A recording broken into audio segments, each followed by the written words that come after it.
Tafanum, along with my co-host Niranjana Rashmi, are going to. I'm Aisha Tafanum, along with my co-host Niranjana Rashmi. Welcome you all to this year's Career and Leadership Aid program, already popular as CLAP 2022. This flagship venture is an intensive virtual program proposed by the IEEE Region 10 Young Professionals, which aims to help prepare students and graduate student members to achieve their future career goals and consequently promote IEEE students to young professional membership transitions. In this arrangement of 2 days, a range of activities are designed to provide you all with a broad overview of global career opportunities. We have gathered some extensively knowledgeable and experienced experts from academia and industry as our esteemed panelists, coaches, and speakers. So without any further ado, let's get started with today's program. So, hey everyone, welcome you all to the very first day of CLAP 2022, which we named as the Industry Day. So, I'm Niranjana Rashmi and I will be one of your MCs for today's event. To formally inaugurate the most anticipated CLAP 2022, I have the privilege of presenting Dr. Savitya Sivakumar, the Chair of IEEE Region 10 Young Professionals, and Mr. Manodya Nabadevava, the Chair of CLAP 2022, for the welcome and opening remarks. First of all, I would like to invite Dr. Savitya Sivakumar, the Chair of IEEE Region 10 Young Professionals, to take the floor. Over to you, Madam.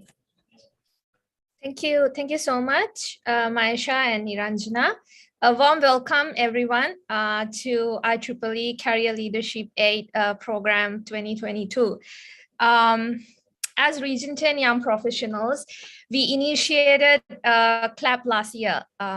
Our objective is to help our students in the Asia Pacific regions to mold their career, to give them an international platform to help to learn from each other and grow. And here we are today in our second edition of CLAP under the Region 10 Young Professionals banner. And our team has created an extensive program over 2 days, focusing on academia, industry, career development, and of course, exciting panel discussions, training sessions for how to face an interview, how to write a good resume, and of course, exciting quizzes and prizes to grab, and an international platform for you all to network and learn from each other. So I hope that all of you get the best of this opportunity. It's not that all who registered got the opportunity to join CLAP. Out of many submissions, we shortlisted 440 delegates, and we have around 20 speakers joining across the world today and tomorrow, just for you all, to help you all to mold your career. As you all know, that IEEE is the largest organization, professional organization for electrical and electronic engineers. And of course, for its members, IEEE acts as a professional home to help mold their career as they grow. So CLAP is such an example that we bring for our student community to help develop your career in the Asia Pacific region. And I hope you all get the best out of our program. And I wish you all the very best. And with this, I officially inaugurate the CLAP 2022 and introduce our coordinator, Manodya Nabadevava. And over to you, Manodya, to present our program for today. Thank you so much, Dr. Savitya. I'm very glad that you spelled my name correctly. So hello, guys, and warm welcome to Career Leadership Aid Program brought to you by the IEEE Region 10 or Asia Pacific Region Young Professionals. Okay, let me take you through what we are going to do in these 2 days. And I know that you are enjoying yourself and enjoying with your new friends, and you are building a strong network. Okay, let me share my screen. All right, I hope this is visible to everyone. All right, Dr. Savi, I hope this is visible. Yep. Okay. Go ahead. Thank you so much, Hussein. And okay, IEEE Region 10 Career Leadership program. Welcome, delegates. Well, what is CLAP? Actually, CLAP, we joyfully extend the warmest welcome to you. Like you have been joining with us today for this virtual boot camp brought to you by the IEEE Young Professionals. So this CLAP 2022, we have dedicated our efforts to bringing you this wonderful experience, and we hope that everyone will participate enthusiastically onto all the sessions and multiply the impact of our sessions that you can make by engaging actively. So you will gain a lot of experience, and we are so much happy to share all the experience and be the bridge between the speakers and you as the delegates. So it's a great pleasure to us as well. And moving on, where you all are from? Well, we have shortlisted, as Dr. Savitha mentioned, 440 plus delegates from 40 plus sections in IEEE Region 10. So we have delegates from different countries like Sri Lanka, India, Malaysia, Bangladesh, Pakistan, Australia, New Zealand, Hong Kong, Indonesia, Singapore, Taiwan, Japan, South Korea, and China. So I think this is a great opportunity for each and every one of you. As Dr. Savi mentioned, international platform. Well, you might be taking part in so many activities organized by your sections or your country, but this is a great opportunity to make new friends from different sections, from different countries, and this is a great opportunity to network, build a strong network within the region. I hope that you guys are already working on that as well. Moving on, considering about the speakers, I think you are already aware of all the speakers for day 1 and day 2, the industry day and the academia day. We have very experienced, distinguished panelists for you. I hope that you will get the best out of these sessions. And moving on with the timeline, event timeline. So here we are in the day 1. Well, we are in the welcome and opening remarks, which will be done by already doing by Dr. Savitha and myself. And then we have a very interesting session on resume building by Ms. Michelle Rose. And then we have a session on interview training, elevator pitch, and personal branding, which will be done by Dr. A.S. Abdul Rashid. And then we will have the session on entrepreneurship by Jan Wong. And then we will have a small break, and then we will be moving on to the panel discussion on opportunities and skills needed in industry. We are a very experienced panel available, Dr. Jessica, Alexander, Hosam, and Emmy, and our moderator will be Dhammika Marasinghe. So then we will have the session on leadership training, which will be carried out by Almia Hashan Asif. And then to close the things for the day, we will have team building and networking session for you all.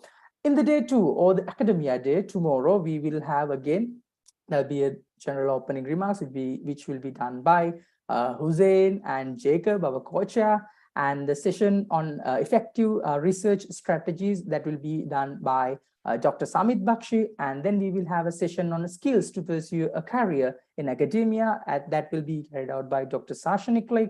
And then we will have a small break, and then the panel discussion on opportunities in academia with Professor Vincent Lee, Professor Angika Halvatura, and Dr. Panchamibi, and our moderator will be Dr. Aishwarya Bandla. So then we will have the Aligning Your Career with IEEE session, which will be carried out by the David Coyler, our Vice President for membership in IEEE. So then I think you guys are working on with this CLAP challenge video. I believe that you have already submitted the CLAP challenge video. So we will be revealing those CLAP challenge videos, the top 5 videos in there, and then we will announce the winners at the award ceremony, and we will have that closing ceremony. So that will be the end of CLAP after the day 2. So I believe that you will enjoy these 2 days. I believe, like after the onboarding session that we had in the previous week, we saw that you are very active in all those WhatsApp groups, and you guys are taking meetings and doing those work, tasks, challenges wonderfully. And I believe these 2 days will be another wonderful and insightful and informative sessions for you. And moving on, actually, yeah, the Q&A platform. We will have the Slido as our Q&A platform. Due to time constraints, there'll be no Q&A sessions, that we are not allowing you to ask questions in the session, but do familiarize yourself with the Slido. It is a very, very interactive platform. Well, at the beginning of each session, you will receive a link to fill the questions arise. Later, we will direct the questions to the relevant speakers to get them answered.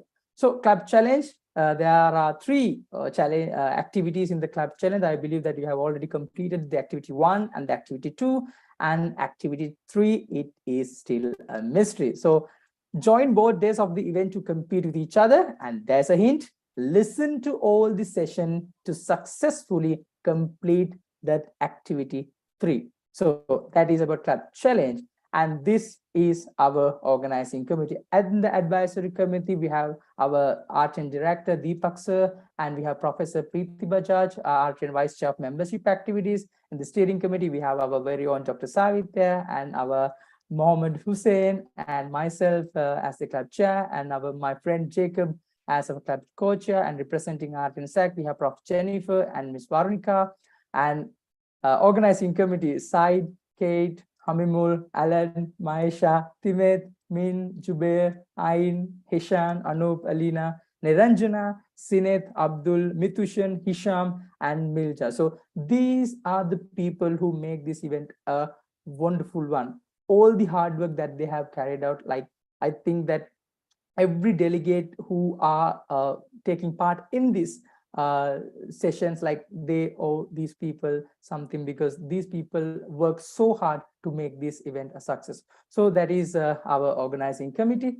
And we are, we are organizing this thing in conjunction with the IEEE Day 2022. So we all know that each and every year that IEEE members from IEEE section, student branches, affinity groups, and society chapters join hands to celebrate the IEEE Day. Well, events happen both virtually and in person. Well, IEEE Day celebrates the first time in the history when engineers in worldwide gathered to share their technical ideas way back in 1884. So that's it about CLAP, and I warmly welcome each and every one of you again to IEEE Region 10 Young Professionals Presents Career Leadership Aid Program. So thank you guys. Hope you guys enjoy these sessions, and don't forget to make a new friend. All right. Thanks again, and over to you, Maisha and Niranjana, to move on with the proceedings. Thank you so much, Dr. Savitya Sivakumar and Manodya, for your wonderful opening. Dear friends, we know how a resume acts as a bridge between you and prospective recruiter. Hence, the importance of a resume can never be underestimated. To talk more on this subject, we now have our session on resume building by none other than Ms. Michelle Rose.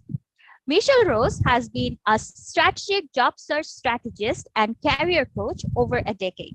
She is a hardworking mompreneur who is passionate about helping others reach their goals, find the job of their dreams, and never leave their job application in the hands of a recruiter.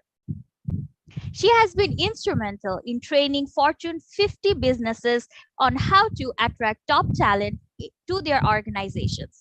She specializes in teaching and coaching job seekers one-on-one and through on-demand courses to find jobs strategically. Without any further delay, let's welcome her for our today's session.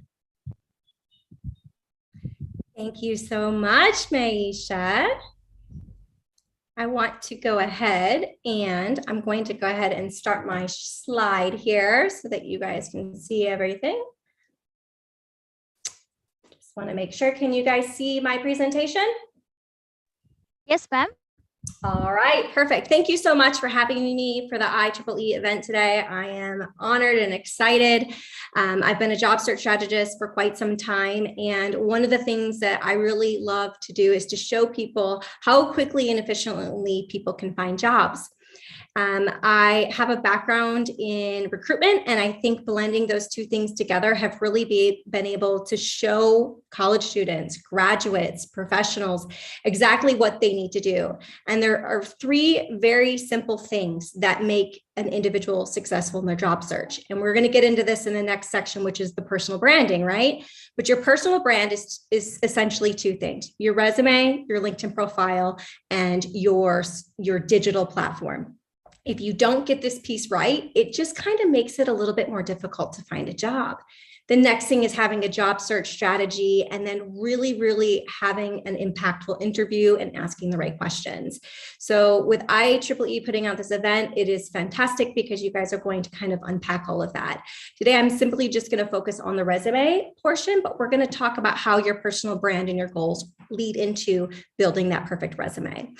Please do take some screenshots. Please enter any questions you do have into Slido as we go, and let's get started. So the first thing that I want you to think about is, what is it that you specifically want to do? It sounds like an obvious question, but sometimes people create a resume that's just way too generic and broad. And what I want you to start to think about is, how can you niche yourself down? What is your unique selling proposition? What is it that you specifically want to be known for?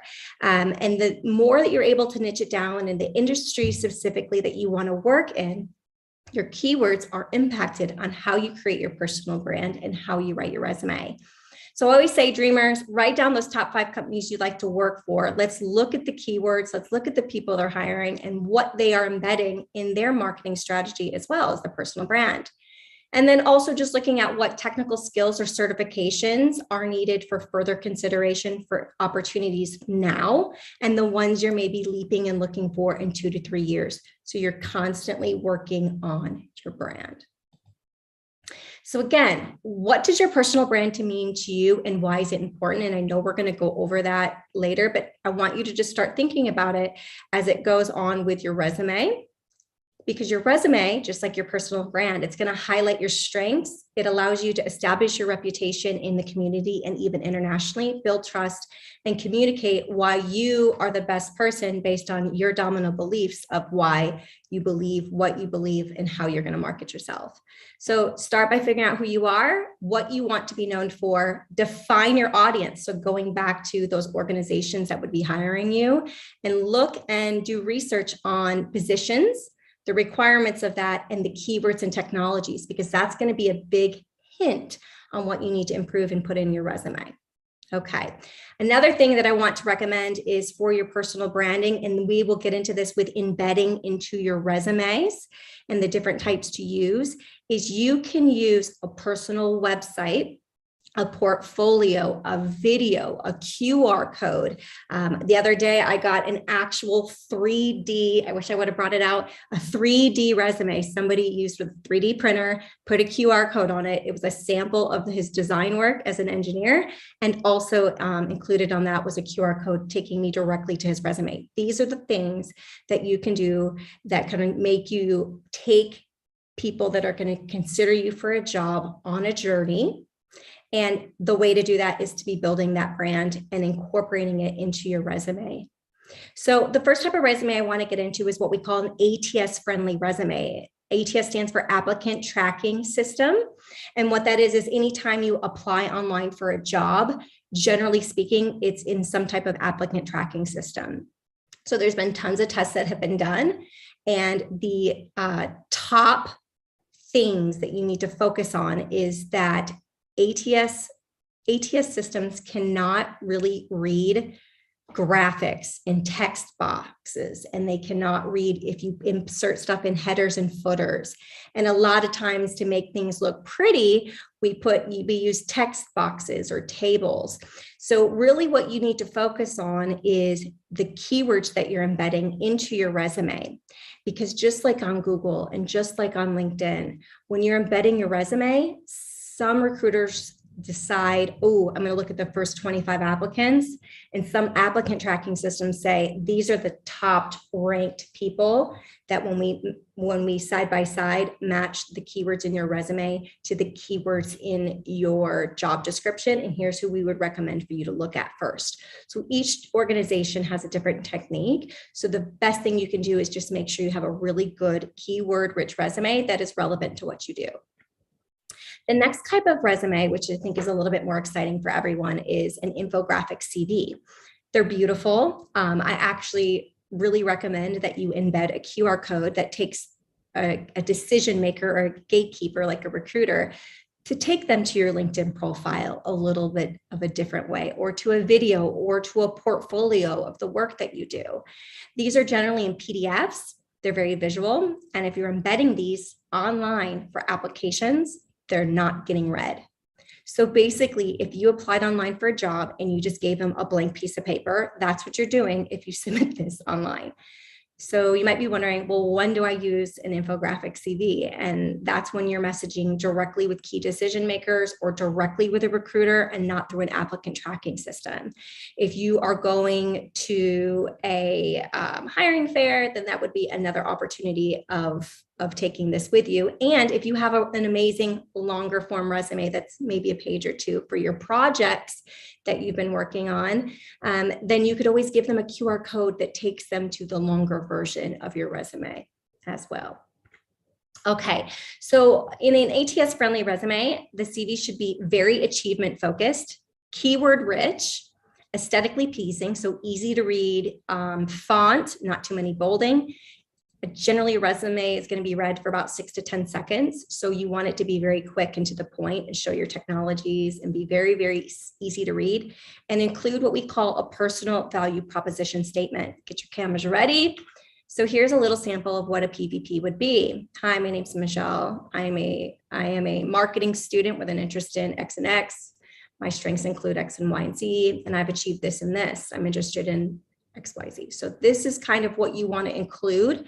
So in old resumes, we would have put this as where the objective used to be. This is kind of like right under your name. It's just introducing who you are, your unique value proposition, and what you want to be known for. Here's another example. If you just want to take a photo, I'm a senior at the U of M, majoring in marketing and a minor in psychology. Obviously, this isn't engineering related. I could have made it, apologies. But my strengths include Google Analytics, social media, and digital marketing, and what they're interested in. And this allows people to understand very quickly who you are, what you want to be known for, what your strengths are. And they'll either go, okay, I'm going to keep reading and just see if they have the technical skills that you meet the requirements. And then they start to read through the resume. So the whole purpose is just to get the hook to keep them reading. If you're having a hard time with what to include, even though I've kind of given you a little sneak preview, you can use these words to lead with while XYZing, excelling at dimensional, three-dimensional designs, leads with passion and XYZ. So these are the things that you can kind of do if you're having a little bit of a difficult time starting your PVP inside your resume. And you can include your PVP on your ATS friendly and on your infographic. So now when we start talking, and this basically is more on the ATS friendly CVs when you're applying for jobs, is you want to focus on what your hard skills are. And those are going to be things like including your degree, a certification. If you have gone and taken additional classes, LinkedIn has a bunch of certifications. You learn something, you take a test, and they give you a certification. So those are hard skills and things that you want to make sure you're embedding and including on your resume. And then you also want to include your soft skills. So there's a huge leap and a huge focus, as we all know, in emotional intelligence. So these are the other things that I think that sometimes we don't focus on because, we're great at design, but we also have to lead teams and understand the bigger picture. So by making sure that we are also embedding, including some of these things in, that is going to be a core focus of what decision makers are going to be looking for. But when you brand yourself, especially on LinkedIn and other places, you're not marketing your soft skills. You're going to market your hard skills. I don't look for a problem solver, right? If I'm looking for you for a job, I'm looking for somebody with hard skills. So the next thing we want to talk about is how to emphasize your responsibilities and your key accomplishments. So the difference is, this is what I did day to day, and my accomplishments are what made you stand out and kind of what is measurable and quantifiable. So impact, percentage, money, dollars, projects, things that you've worked on, data set sizes, designs. So here's a great thing to take a photo of, and it kind of breaks down what the difference is between a responsibility, a quantified responsibility, an accomplishment, and a quantified accomplishment. And when you always want to be able to do whenever you can is make sure that you add numbers, percentage, impact, and outcome from those things. So when I look at a resume, I always like to see 2 or 3 quantified responsibilities and 2 or 3 literally separated key accomplishments. It helps me understand what you did on a day-to-day and what you're super proud and you want to be known for. And then here's just a few additional examples of what you can include as a quantifying an accomplishment, developed and implemented an AP history curriculum that resulted in a 4.4 average on AP testing and 93% success rate. So you can see it's quantifying the accomplishments. And this is something when recruiters are skimming through, their eyes lead left, top left to right bottom, and they usually stop when they see some type of number. Okay. And then I want you to think about if you're having a hard time, if you're still a student, or if you're new to the workforce, or you're finishing your graduate degree and you want to kind of pivot to a little bit different of an industry. I want you to think about what you can ask yourself of what you've innovated or created, or a process or a workflow, even if it's something you designed that you haven't put in place yet.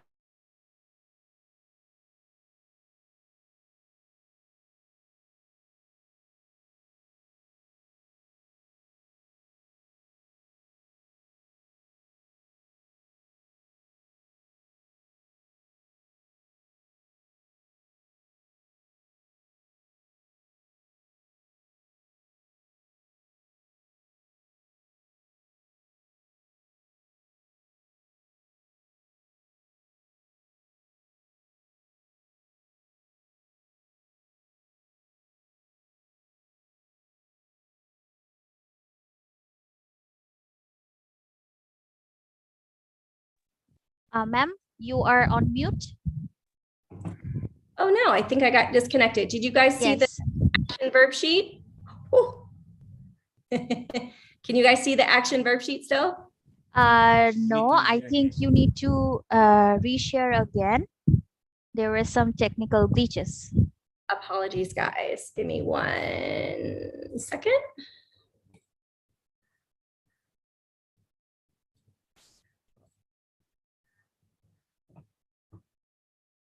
So we're going to play from current slide. All right. Can you guys see now? Yes. Perfect. Okay. So I just want to make sure I didn't cut out. The last thing you guys saw was the questions to ask yourself. Was this the last thing you guys were able to see? No, I think you haven't covered that part. Okay, so we were going over quantifying accomplishments. Yeah, this one is done. Okay, perfect.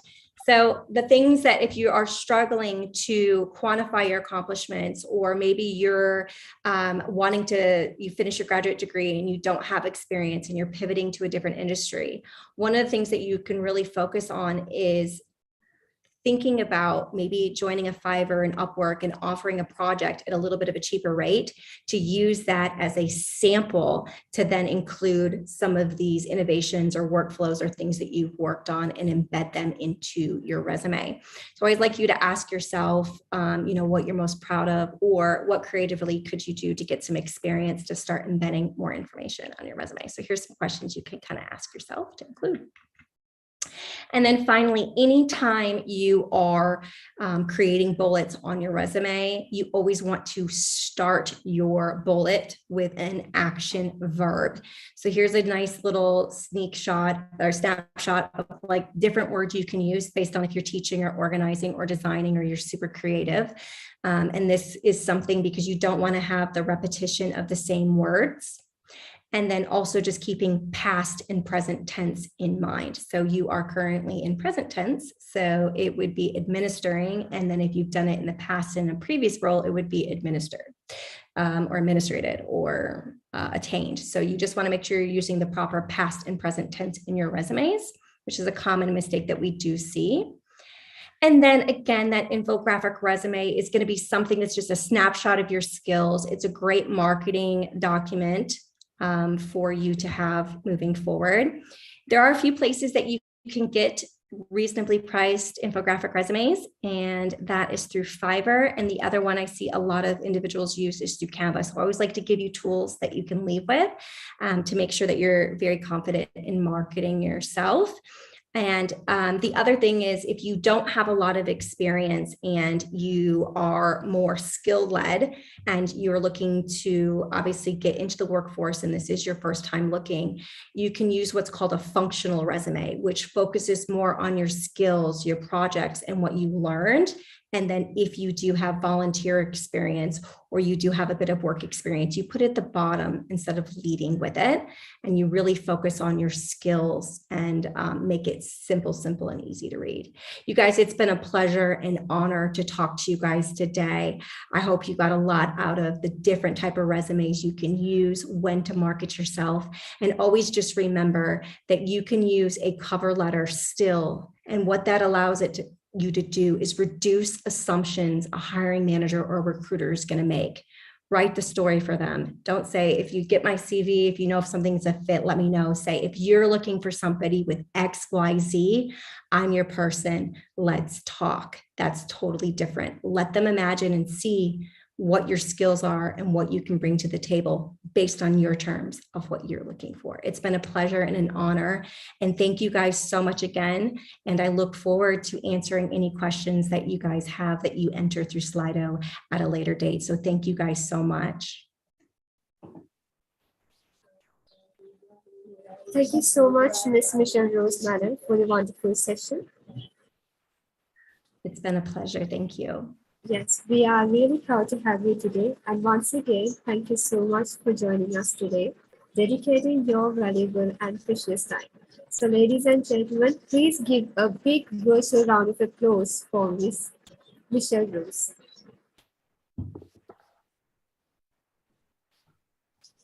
Once Jeff Bezos, the founder of Amazon, said that your brand is what people say about you when you are not in the room. I think you know that what our next session will be. But it will not be only personal branding, but much more.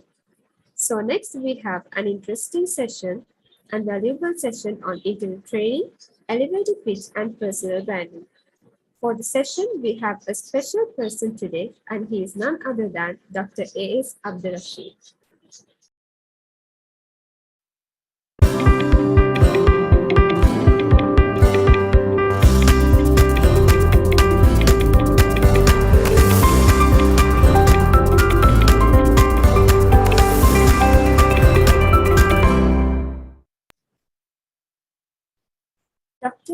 Dr. Ats Friendly, who is currently a speech and presentation coach, a digital content creator, and instructor teaching in Skillshare and Udemy. He is the founder of Epic Mentorship and a member of Toastmasters International since 2019. Dr. Ats Friendly is a lecturer at the Department of Civil Engineering of Ahmedabad Bella University, Zaire, Nigeria, with a PhD in Civil Engineering from University Technology Petronas, Malaysia. So ladies and gentlemen, please welcome with a virtual round of applause Dr. Friendly to take the floor and share his knowledge. Over to you, sir.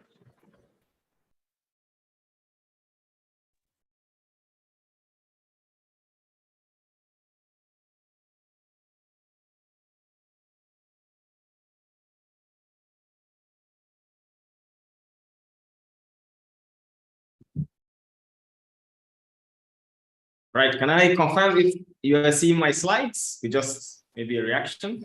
Yes, sir, we can see. All right. Good evening, good afternoon, and good morning, wherever you are. I'm Dr. Rashid. You've heard a lot about me, and I'm very, very happy to be here. Who is happy to be here with me? Yes, any reaction is good. Okay. Thank you so much to the organizers of this event for the invitation. And I am extremely super happy to connect with all of you guys. And I hope we will learn something together today. So I'll be talking to you about interview sessions, interview trainings, elevator pitch, personal branding, which is the most important, which is what we are going to spend most of our time doing, is personal branding. Why do you need to personal brand? But I have some thought-provoking questions to share with you guys. I hope you will pay attention. So I'll talk to you about personal branding, interview tips, and then I'll give you the pitching ideas, depending on how much time we've got. Okay? So let's start with, why do we need to personal brand? Why do you need to brand yourself? I'm sure you've heard a lot about personal branding from Dr. Michelle just a few minutes ago. But then I would share with you some thought-provoking questions. Pay attention to the screen, my friends. When was the last time you Googled your name? If I'm to ask you this question, when was the last time you put your name, Dr. A.S. Abdurrashid, on Google? What did you find? Did you know that? Did you know that people are Googling about you?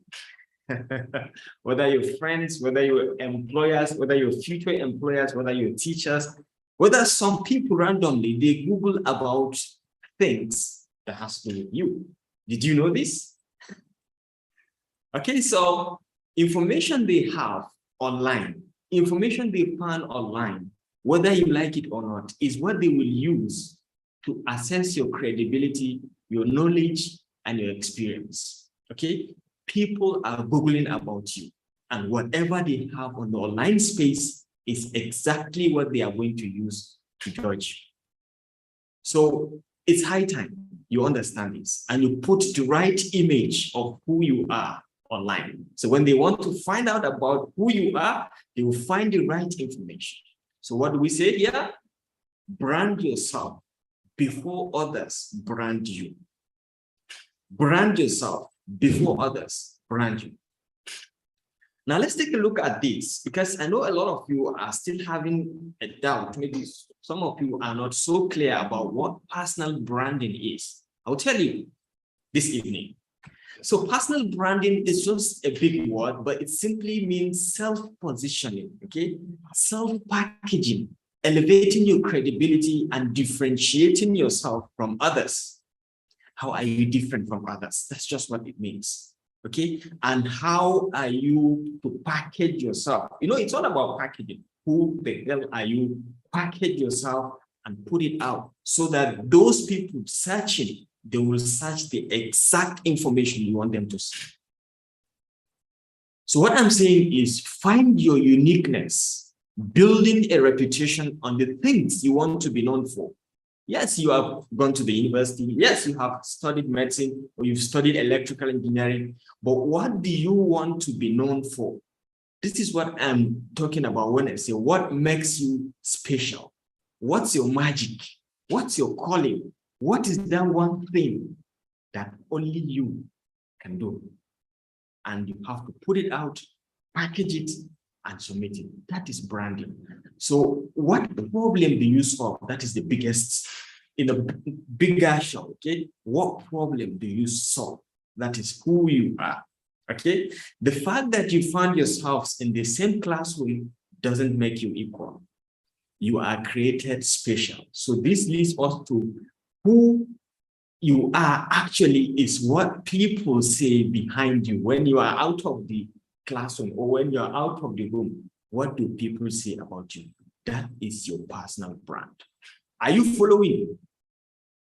Please, with the reaction, I want to know if you guys are following. Any reaction? All right. Yes.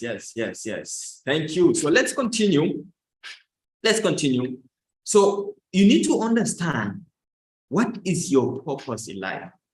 You are created differently. No version of you exists anywhere in the world. You are a limited version. You are only yourself. It's only you, no one else. So what is your purpose in life? Did you know that? If you don't know, understand these very simple steps and I'll help you to find out who you are. So why do you get up in the morning to do what you do? Just this is a very challenging question as well. Be very specific. Yeah, I get up in the morning to go to school. I get up in the morning to do my assignments. I get up in the morning to do this. Why do you do it? Why are you doing it? What's the purpose behind it? So understanding this can get you somewhere. But let's look at yourself as a product. Try to look at yourself as a very simple product. You could be Coca-Cola. You could choose to be an Apple laptop, and you could choose to be a MacD. These are brands, okay? These are products, but they are powerful. What makes them powerful? These are the qualities, the characteristics that defines these very products. They are powerful, they are authentic, they are consistent, they are visible, and they are valuable. So these same qualities apply to human, okay? It applies to personal brands, okay? So ask yourself this question: are you powerful? Yes, you've got a lot of achievement, but are they visible? You get the first class, you got this conference, you got this award, you went on and put everything inside your box. Who knows it? So are you visible? Are you authentic? Are you truthful? If someone searches about you, is he going to find the right information about you? Are you consistent? Whatever you do, be consistent. Okay?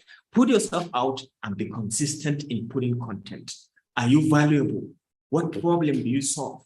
And are you consistent in solving that problem? Are you impactful? Okay, so look at these brands. You know yourself. By mere looking at the picture, you know these brands exist and they are powerful. What makes them powerful? These are the attributes. Do you have these attributes? Because this same thing applies to humans. Let's take a look at a very interesting fact that Mark Twain said. The two most important days of your life are the days you were born and the days and the day you find out why were you born. Why were you born? That means you are very special person. So find out what makes you unique. So ask yourself these thought-provoking questions as well. What makes you special? What are your greatest strengths? What differentiates you from others? Ask yourself, what do you want to be known for? What do you want others to think about when they hear Dr. Rashid? When they hear your name, what do you want them to think? And then ask yourself, how does this my uniqueness translate to value? How does being unique in the society translate to solving a problem, translate to monetizing a problem, okay? So what do people come to you for? Generally, you can see even in your classroom, people approach you because you know you have mathematical skills, you have communication skills, you have some aptitude when it comes to writing. People approach you whenever they want to write love letters to their girlfriends, whenever they want to have an MC, someone to perform on stage, they come to you. So harness those powers, understand that these are the values you have. These are what you have to offer to your people, okay? So understanding your uniqueness can give you an edge in building your brand. So let's go, let me help you to find out exactly your purpose-driven career. Are you following and are you ready to learn this? With a reaction, please. I hope you are following. Any reaction? Any reaction? Yes. Good. Let's go. Now, let's understand this, guys. This is a very simple chart. Try to understand it. We have what you do best. Understand this is very important and very crucial. This is what you do best. This is who you are, okay? And this is what others in the same space do best. Others in the same space with you do best. Now, this is what your target wants. This is what your target market wants. Okay, understand the lines and look at how they intersect. Now, there are three different quadrants that I want you to understand very clearly. The first one is called the losing zone. Losing zone is where others can do better than you. If you understand that this place, I have no aptitude in it, don't even go there. It's a losing zone. You are just going to waste your time. Don't go there. Move away. The second zone is called the dumb zone. This is the zone that you know this is a space where no one cares. You know something and others in the space know something, but no one is looking for it. Okay, the market is not there. So don't even waste your time there. The next space is called risky zone. This risky zone is competitive because you have others who have known what you are trying to sell or what you are trying to showcase, but then it's risky. You can win if you have a lot of talent and you've got a lot of skills with you. But the most important step, or the most important zone, or the winning zone, is where you can win. You have a clear difference, where your clear difference, only you have the capacity to go on and deal with your target audience, okay? You have the skills and only you have the aptitude. If you understand this step, if you understand who you are at this step, winning zone 4, this is number 4, you will have very ease of navigation to your success. Very easy. You will understand your brand, you will understand your purpose in life, and you go straight to short circuit it to just go to your audience and give them your product. So why the need for personal branding? Why do people personal brand? In today's economy and job market, knowledge is not enough. Okay, ladies and gentlemen, I'm very sorry to say that it's not enough for you to graduate from chemical engineering or civil engineering or electrical engineering or to be a member of IEEE. Knowledge alone, your first class alone, your course of study alone, or how much you know is not enough. The 21st century, a lot has changed, okay? The world has turned 360 degrees. It's now more about skills, communication skills, personal branding skills, personal communication, networking skills. You know, you have to get yourself to understand the soft skills that can connect you, or problem-solving skills that can easily get you connected with your employers, because that is what people are looking for in the industry. They are not looking out for your certificate. You can have the certificate, but you don't know anything. You have the certificate, but you don't have the skills. So you have to have the skills, and they have to be soft skills, okay? So regardless of, you can do well in school, but try to have that skills to balance out. So when you are being asked, you can showcase yourself as someone with difference within the applicants.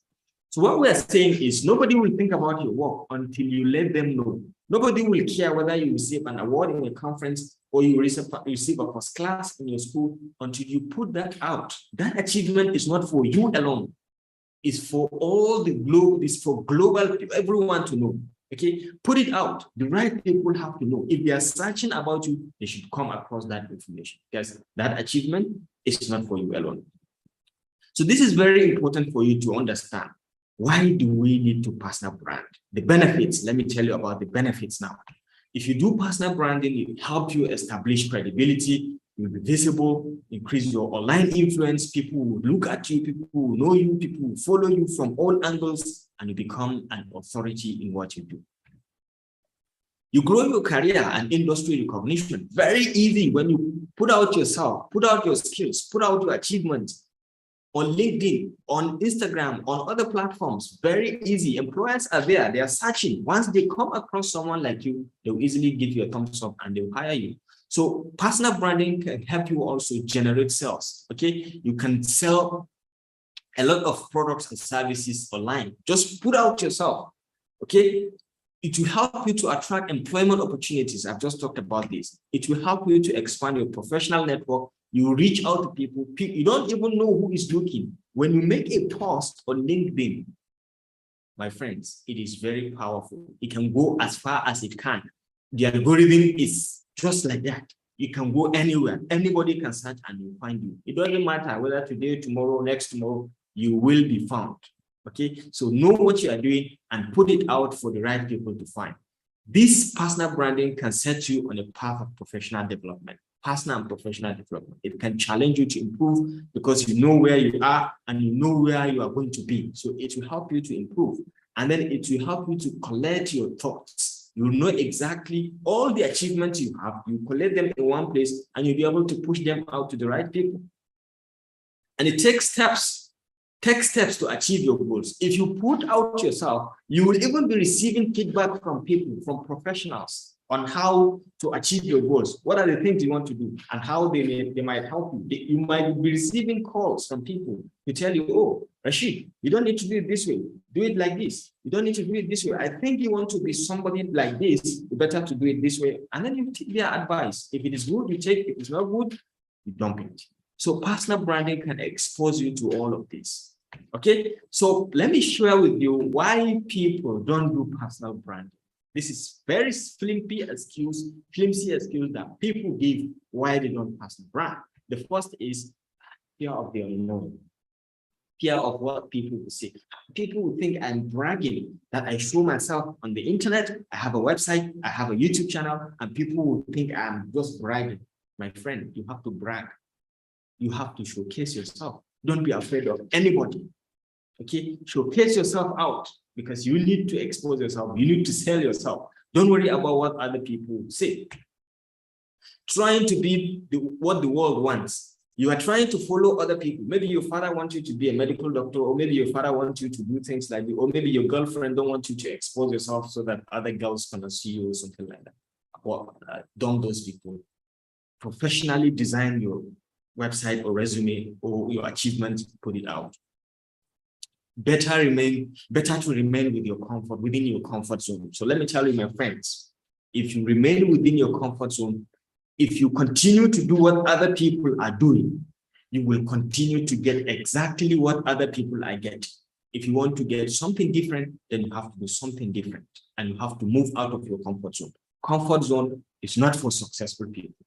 Disturb yourself, challenge yourself, put yourself out, and you will be amazed by what you will receive. People give other excuses also. They say, I'm too old for this, or I'm too young for this. It's not time for me. I don't have enough knowledge. I don't have the certificates to do this. I'm not up to this. I'm not up to the task. I'm too fat. I'm too ugly. I'm too skinny. You know, these are flimsy excuses people give, and sometimes they say, I don't have money. But these are not excuses. There are things you do without money, and you put it up to yourself. And then sometimes you hear them say, I don't have the time. My friend, 24 hours is too much for you to do personal branding. So it's very, very important to brand yourself before others brand you. So get this into your head. Before others brand you, brand yourself. So if you want to do personal branding, if you want to brand yourself, I've got 3 formulas for you. 3 formulas, the 3 C's formula. The first one is go onto online, go to your Facebook and Instagram, delete any incriminating evidence. Anything you know, politically, you have to be very sensitive. Anything you know that can incriminate you in the future, if someone comes searching about you, he's going to find that information and you feel like you're not comfortable with it, delete it. If you have any issue with someone, delete that post. So you are beginning to prepare yourself for personal branding. That's credibility. The second is consistency. Go out, showcase yourself on Facebook, on Instagram, on Twitter, on website, on LinkedIn. Put out yourself and be consistent in delivering value and content. And people will find you very easily. And the last part of the C is clarity. Find a mentor, someone who has been to where you want to be. Someone who has been to where you want to be, and follow him. Very easily, you get to that place. Very, very easily. So these are very simple steps. You can follow these steps and you will see in less than no time, you will find yourself successful. So are you following, guys? Before we go to the next stage, next phase of the session, are we following? Just to confirm, we following with just a reaction? Even if not with a chat, with just a reaction, please. All right, let's go on. Now, this brings us to the next part, which is interview tips. You've had some from Dr. Michelle. He talked to you about interview tips, and whether you like it or not, as you graduate, you are going to find a job, and you are going to be interviewed, and you are going to talk something, okay? So I'm going to share with you, because of time, we don't have much time, I'm going to share with you my very key strategy that I follow, very simple steps that I follow to prepare myself and to come out very nicely and successful in interviews. So just pay attention. The first thing I do is I understand the 5 laws of P.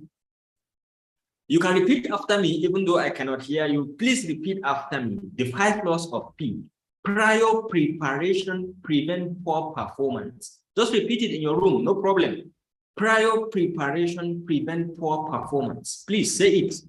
Prior preparation prevents poor performance. If you prepare ahead of time, you prepare yourself ahead of time, you do your assignment ahead of time, you will come out successfully. If you do the right things, okay? Do the right things before the interview, you are going to do the right thing. So understand these 5 laws of P and start preparing ahead of time.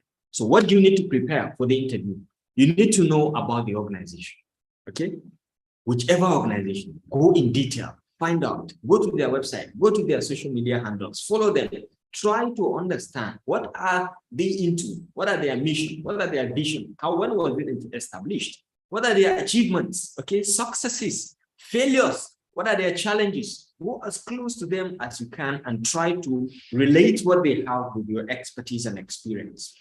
Okay, all their challenges, try to look inwards within you. What can you do to solve those kind of problems? When you put yourself, you position yourself as a solution solver, as a problem solver, you will come out successful. During the interview, you will appear much more informed about that company and you talk about it very, very fantastically. It will be as if you are a member of that company or someone within the company give you a heads up about what their challenges are. So getting to know the company or the organization in and out is very important. Do anything you can to get to understand that organization. Be it your friends, you can reach out to people working there or anything. Just get to know that organization as far as you can.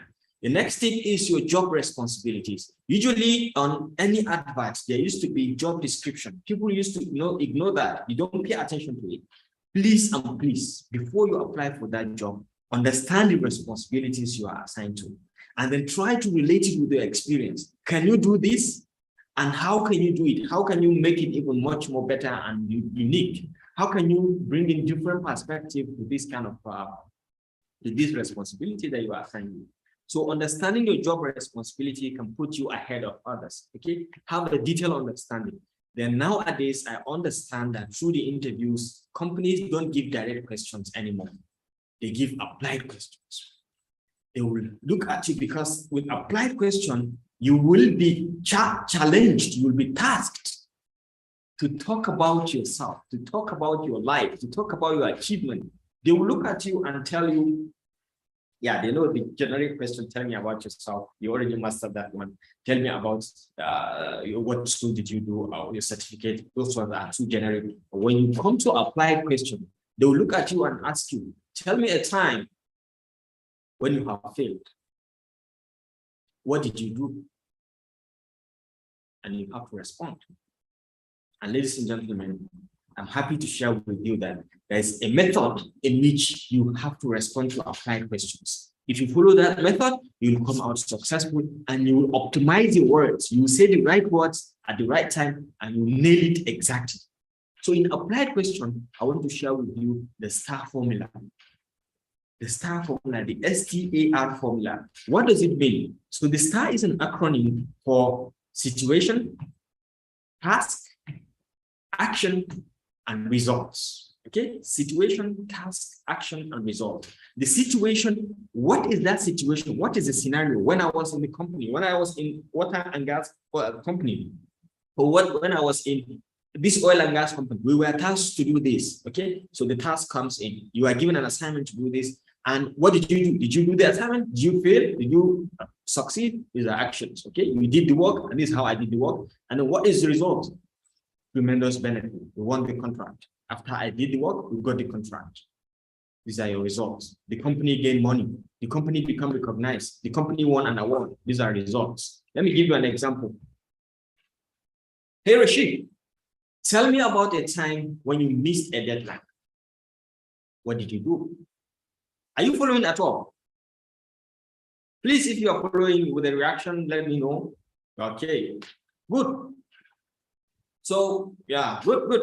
So, tell me about a time when you have missed a deadline. What did you do? I know you will see this kind of series of questions, similar questions like this. So, the whole idea is to get you to understand how to answer some of them. You can do your further research, but let me give you the tip of the iceberg. So, let me give you an example with myself. Later, I will ask you to give me 2 volunteers to answer the next 2 questions. All right? Yes, 2 volunteers. So let me tell you a situation. I was asked, for example, this question. I missed the deadline, but how do I come out and explain to the interviewers professionally how I missed the interview, how I missed the deadline, and it came out to be something strong. So let me tell you, picture this. In 1997, when I was working in oil and gas industry or water and dams construction company, I was tasked to go on the field to carry out a geophysical survey. Okay, so I'm explaining the situation. The situation was when I was in the company, I was asked to go and carry out geophysical survey in the field. So we went with my boss, we carried out the survey. It was on Friday, we came back. I was to prepare the report and bring it out on Monday for the company to submit. So the deadline I was given was Monday for the company to submit the contract, the proposal to the customer so that we can win some contract. Unfortunately for me, when I get home, I was preparing the report. I get to a point, I realized that I missed a data in the field that I was supposed to pick from the field. And there was no way I could go there and pick the data unless it is on Monday, because they only open on Monday. So this is the challenge, okay? This is the task. So what action did I do? What did I do? So I knew that I was going to meet the deadline, so I quickly pick up my phone. I called my boss. I told him the situation. I could go ahead and do the competition, but I will not get the right answer, and we will not get the contract because we will lose our credibility. I told him that the best thing is I'm going to go on Monday to go and take that data and then recompute or compute the real actual data. He now understands my situation, and then he gave me the go ahead and take the data. On Monday, I rushed to the field, I took the data, I came back home, I recomputed everything, I got it done and submitted on Tuesday. Now the result is we got the contract. The result is my boss liked me because he trusts me now because I know what I'm doing. Okay, so this is all it. So let me analyze the scenario for you. Situation, task, action, and result. The situation in the company, I narrated when I was working in the company. The task was we were to collect the data and I was to produce the result, the report by Monday. Okay, so I missed it. So what action did I do? I called my boss. I narrated the situation. He gave me the go ahead. I went on Mondays. I picked the data. I came back and recomputed everything and submit. What was the results? We got the contract. My boss now trusts me and get the job done. So this is it. Very simple. So let me give you a very simple one. I don't know. You can think about it related to yourself. Maybe in your school. Maybe in your job. Anything related to yourself. I need 2 volunteers to answer the next 2 questions for me. Very briefly. The first is, tell me about your time when you had a conflict at work. What did you do? Yeah. So sorry to interrupt you. We are a bit late. If you could just finish it within a minute because we are already 10 minutes late. Okay, son. Okay, so then maybe you can take these questions and maybe answer them on your own. Try to answer them on your own. Maybe try to see how you can present it to your friend, someone around you, to see what are your reactions or to see whether you meet that formula. You have to use that formula, STAR formula, okay? Situation, task, action, and results. So the second question is, describe a time when you resolve an issue with an unhappy customer. So these are 2 interesting, applying, and challenging questions. So please take them and try to practice at home and share them with your friends and then present maybe to your friends. And this brings us to the end of it all. Thank you very much, guys, for listening to me up to this point. And I hope you learned something tonight or this afternoon or anything, wherever you are. Thank you for listening. Terima kasih, gracias, nagode. And back to you. You control the DMC. Thank you, Dr. Abdul Rashid, for this informative session. It was indeed very interesting talk, and we are really grateful for your time.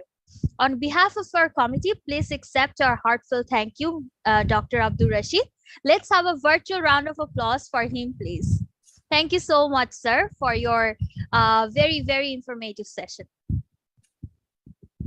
So moving on, As we know, there is a positive impact on entrepreneurship education on the young generation like us, in the sense that the youngsters are motivated to become entrepreneurs in their career path so that economic development arises. With this, let's move on to our next session on entrepreneurship by Mr. Jan Wong.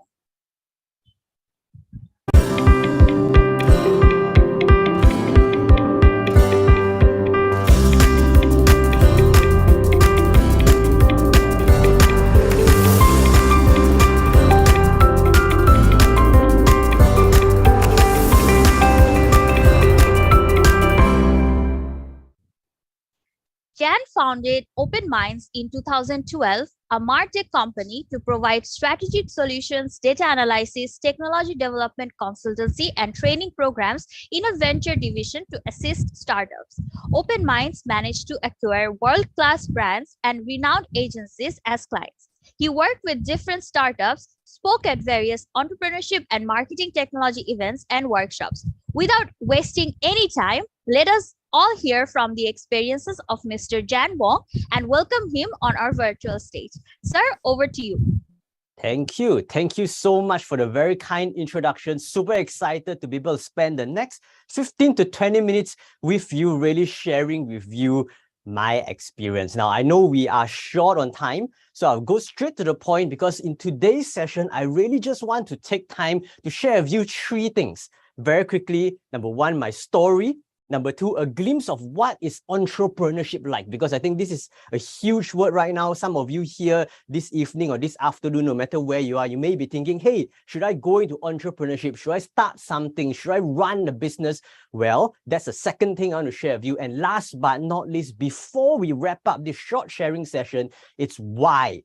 Why is this a good time for you to go into entrepreneurship? And I share this 100% from my own personal experience. I hope it will benefit each and every one of you. Once again, my name is Jan, and I started my entrepreneurship journey at the age of 17. Actually, I ventured into 8 businesses ever since then. I even made the Forbes list at the age of 30. Now, my journey started quite some time back, and the first company that I went to was actually in the data recovery business. If you have never heard of this before, basically it's a business where we take out faulty hard disks, restore the data, send it back to our clients, make sure that they have their data back. That's what we do. In fact, this is the first company I've started at the age of 17. And then I also had some experience in e-commerce. I started off an e-commerce brand selling branded t-shirts online with a few business partners. It did pretty all right. It got expanded into the UK and Australia before we decided that it's no longer something that we want to do. I started another company in Perth, Australia, focusing on Facebook app development. Back then, Facebook was a little bit different from the Facebook that we know today. Back then, Facebook requires all of us to run contests and competitions going through a very dedicated Facebook app. Some of you may remember the days where you can play games on Facebook. That was the type of company that I was into. But long story short, because of time, we had to shut down this company overnight. Although we are operating and very profitable in 2 years, but we had to turn it down overnight because Facebook kind of shut us down literally over one sleep. That was pretty crazy. I even went into the fashion business, although if you look at me on screen right now, I may not look like a fashion guy, but I did have a fashion business, and we're in collaboration with Amber Chia and different supermodels within the industry. We wanted to change how online fashion is. And this was the days prior to e-commerce being the e-commerce that we understood today. But as introduced by the host earlier, today I represent a company called Open Minds. We are 10 years old. 10 years old. 10 years old, it's a crazy journey holding on to one company, really focusing and really building this company up. And the interesting part about this company is that, sure, we have offices in different countries, so on and so forth, but we were bootstrapped. This means that in this past 10 years, running this company called Open Minds, we received zero funding externally. The money was actually from our clients. Our clients funded us as we provide services, which is a concept that you probably don't hear about very often these days, which is strange Because when we read news articles, when we listen to interviews, we always hear about, oh, this company getting $100 million. Oh, that company just raised another fund of $1 billion. It sounds so easy to start a company. It sounds like money is everywhere. I can just raise funds. But did you all know that by raising funds, you are actually just putting yourself in debt? Because investors want a return. They're investing in you for a reason. That $1 million, that $2 million, that $100 million put to you, they expect a return. And they don't expect a 1% return or a 3% return like a fixed deposit. They want like a 10 times, 20 times, 50 times, 100 times even kind of a return. But these are things where companies don't actually see or first-time founders don't realize. After all, isn't starting a company all about making profits? Isn't starting a company about making positive impact? Isn't starting a company really allowing you the opportunity to redefine workplaces? That is entrepreneurship. It's not so much about the glamorous title that people tell you, oh, Jen, you're a serial entrepreneur. Oh, you are an award-winning entrepreneur. And you're here giving talks and sharing engagement. It's not like that at all. Because if entrepreneurship is defined by the lifestyle that you see on television, it's the lifestyle you see on how you are able to become rich and a billionaire like Elon Musk, then I can tell you that entrepreneurship is probably not for you. In this journey, I'm also very privileged, very blessed to be able to receive some of these awards up there. As I mentioned, the Forbes list recognized me. I was a TEDx speaker 3 times, in fact, on 3 different stages throughout these recent years, sharing my experience as well, giving my thoughts regarding the industry, especially in marketing and technology. But that's not what I want to share with you today. I'm not just here to tell you the good part of the story, because under all these so-called successes, I really have a ton of failures. And through this period of time, I also had to make very hard decisions and made very big sacrifices. Some of you may ask, hey, Jen, what kind of sacrifices? How hard can it be? Well, to be honest, if you give me an hour or 2 hours, I can go on and on talking about it. But here are some examples. I actually sacrificed my friends. Now, not in the gruesome, murderous way, okay, where I sacrifice them to some idol, not something like that. When I say I sacrifice my friends, meaning I had to be able to choose which are the people should I hang out with. Should I hang out with the cool, casual, hang out, chill kind of group of friends, or should I hang out with friends that are a bit more focused and serious in their future, that talks about future planning, that wants to look forward beyond their studies, beyond their current career? I had to choose what kind of things that I should be doing during my free time, whether it's in college or in uni. The free time in between classes, I could have just hung out at a restaurant, at a cafe somewhere, have a good cup of coffee, and then just, okay, let me go back to class again. Or, well, I could start a business. I could call up vendors. I could try to make a deal. I could try to create partnerships. The sacrifices amount to the extent where there were times I even have to question my self-worth. Because I remember the days where I was in college, I only went out with my friends 3 times. 2 times for lunch, once for a movie. And that's it. 4 years in college and university, I only went out with my friends 3 times. Now, I'm just sharing this with you, not to ask you to emulate me, but to just give you a glimpse of what kind of sacrifices that you probably need to make as an entrepreneur. Even in the early days, all I was paid by my own company was just a measly 300 ringgit per month. That's it, 300 ringgit per month. Some of you out for internships could probably have gotten far more wage compared to what I've paid myself. And I call myself a business owner, an entrepreneur, and 300 ringgit is all I got. You see, what defines entrepreneurship here is actually not just running a company or starting a company, because starting is really, really easy. In fact, if you're in Malaysia, you need to know that starting a business literally just requires 50 ringgit. All you need to do is take that 50 ringgit, go up to the registrar of businesses and companies, fill in some forms, pay them the 15 ringgit, and bam, you are then a business owner. It's as simple as that. Starting is very easy. And it's even easier because in the beginning, you have the drive, you have the motivation, you have the inspiration. You're out there to change the world. You want to do a lot. But at the same time, you need to know that building a business, it's not starting. Building a business is about sustaining the company, sustaining the impact, sustaining the passion over 1 year, 3 years, 5 years, 10 years, 20 years, 100 years. I do not know, but the whole idea here is, are you up for it?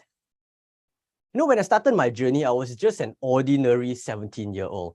Some of that you may be hearing this story as, hey, Jan probably came from a rich family. He probably came from an Ivy League school, maybe, or maybe he done very well in studies, he has business background, maybe his family's entrepreneurial. None. Zero. I came from a very ordinary and average Malaysian family. I grew up not in an international school, no fancy school. This is just a basic government school. I went through the government syllabus as every kid would. And I wasn't the top of my class. In fact, I was among the last of my class. My family only gave me, again, 300 ringgit as allowance. And this is really parents giving me money for my driving petrol expenses, for me to have lunch in between classes and things like that, 300 ringgit. Irony, right? 300 ringgit my parents give me. 300 ringgit was what I paid myself in my first company as well. But things like that, I would really grow up and they have no entrepreneurial experience. In fact, my parents were very against me starting my company. I told you they are very typical Malaysians. They told me things like, oh, Jan, you need to become an engineer. I think some of you here are probably taking that path, right? So your parents should be proud of you. My parents wasn't proud of me, right? Because when I told them that I want to do my own business, they literally cold storage me. Every time when I went back home and they saw me stressed, when I told them that it's because of business, they will always tell me, I told you so. Why did you want to start a company? You should have been a student. Study well, become an engineer, become an accountant, become a lawyer, become a doctor, whatever it could mean to just get me off the track. And it does not help that even my teachers in school back then told my parents that Jan won't make it in life. And that's true.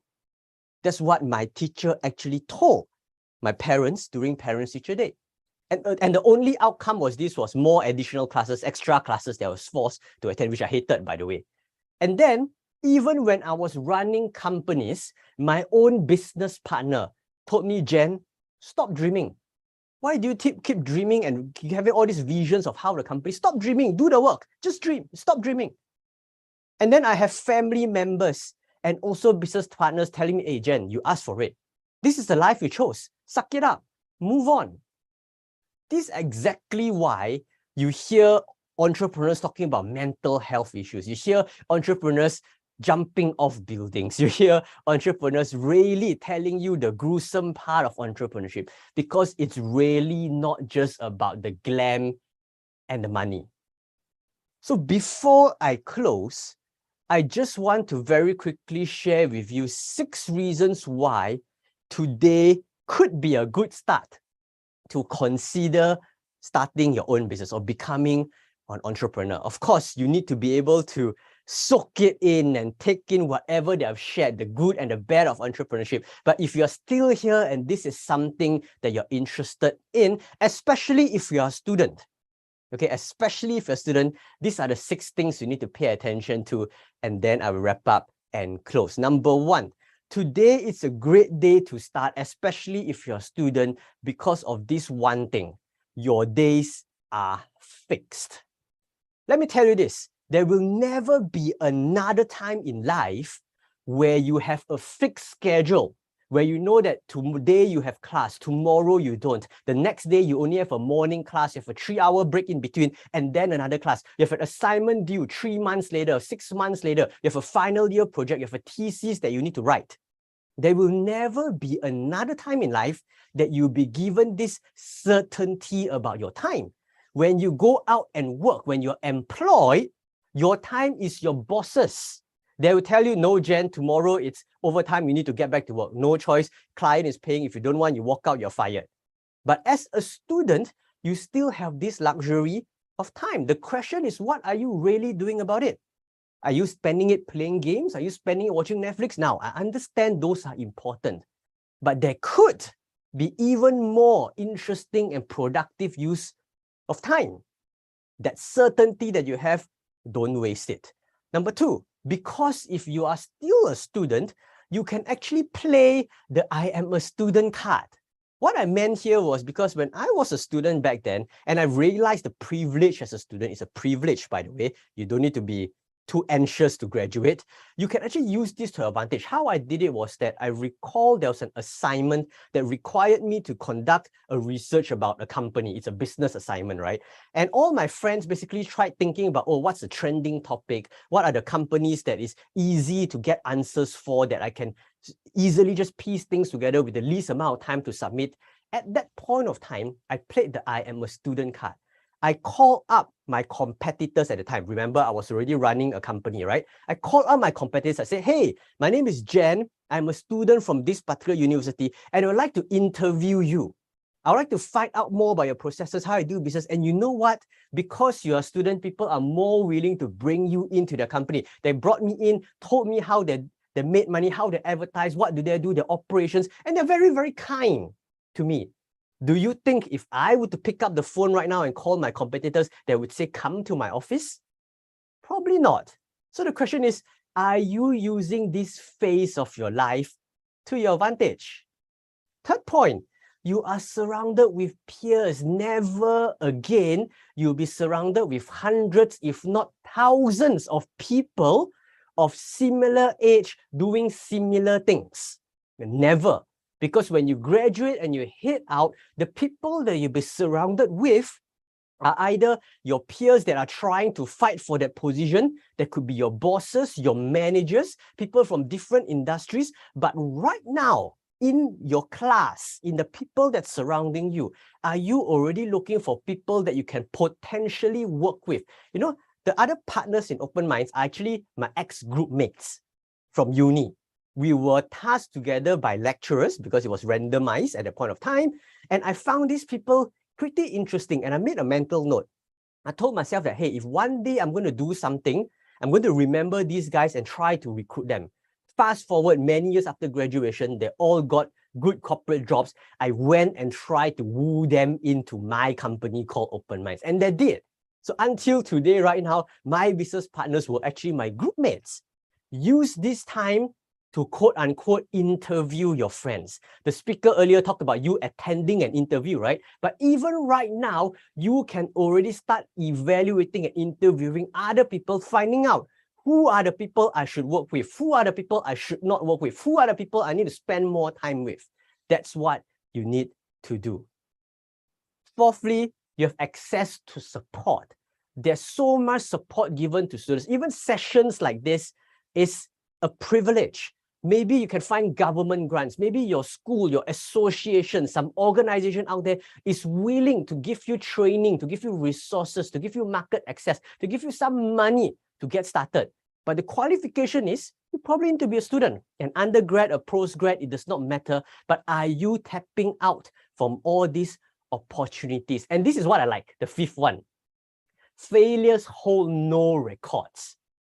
Because at this point of time, even if you fail, honestly, what could happen? You start a business at the age of 18, 19, 20, and you fail that business.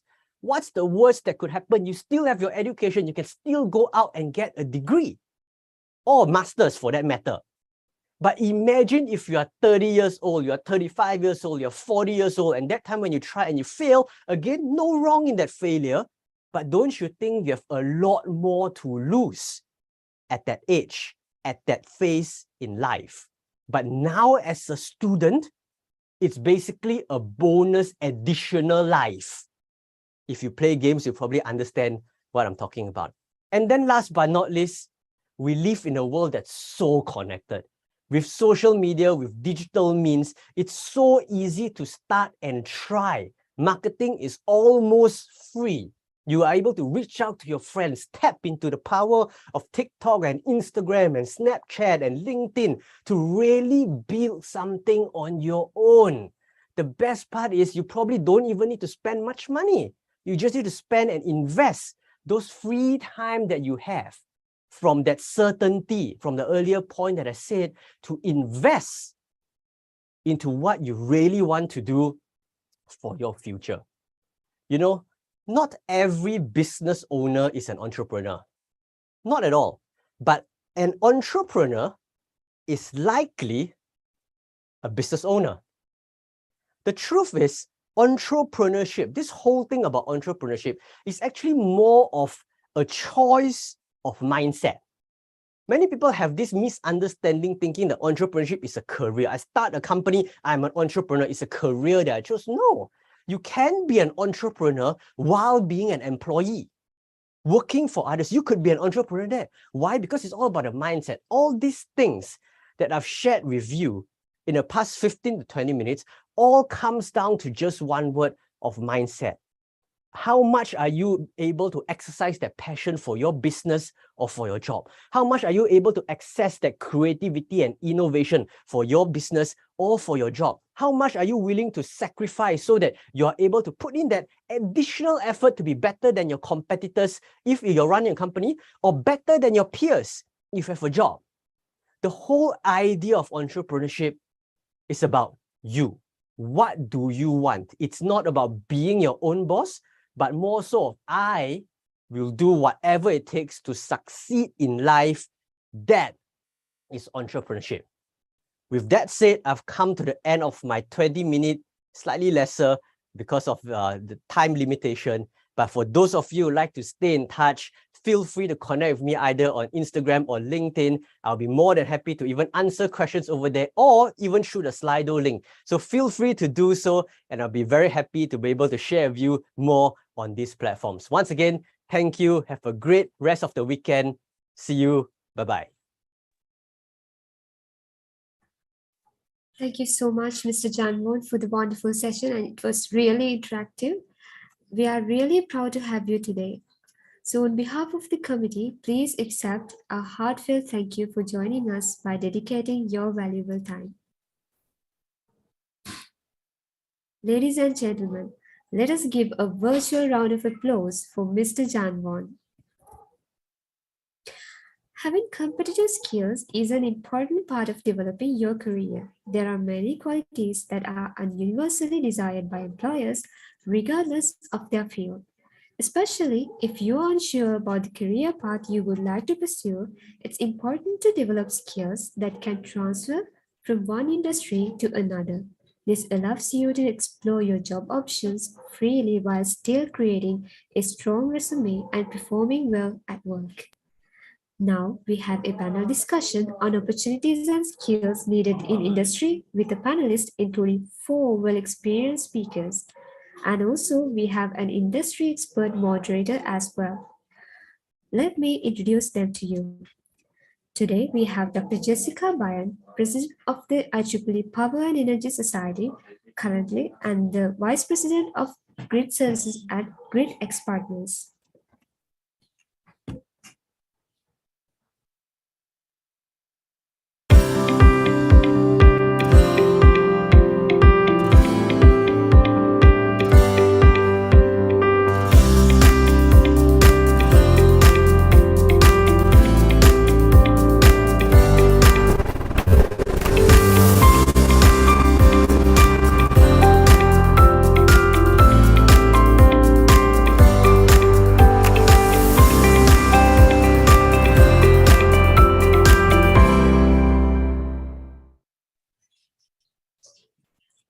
Next, we have Mr. Hosam Ali, Cybersecurity Program Manager at Victoria University.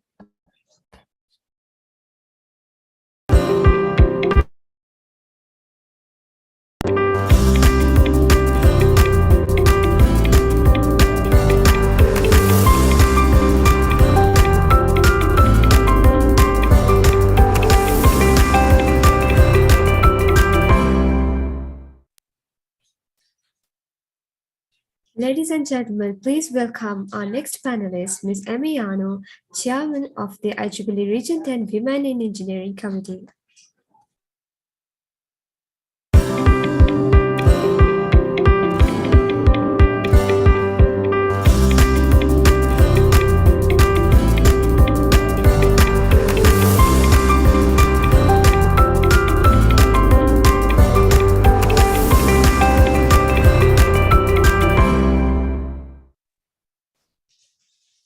next, we have Mr. Alexander Mastilovich, PhD candidate at the Faculty of Technical Sciences, the University of Novi Sad in Smart Technologies and Modern Mobile Networks.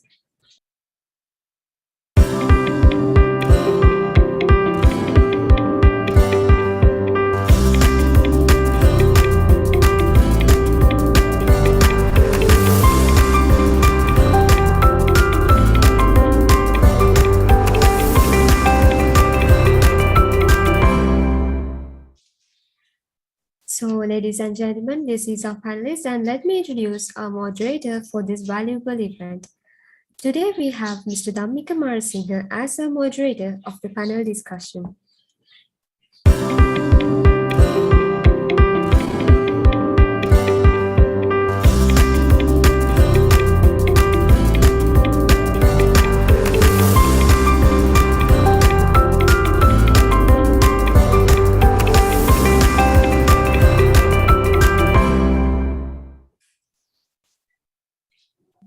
Mr. Dhammika is a computer engineering graduate from the University of Peradeniya, Sri Lanka, with over 5 years of industry experience.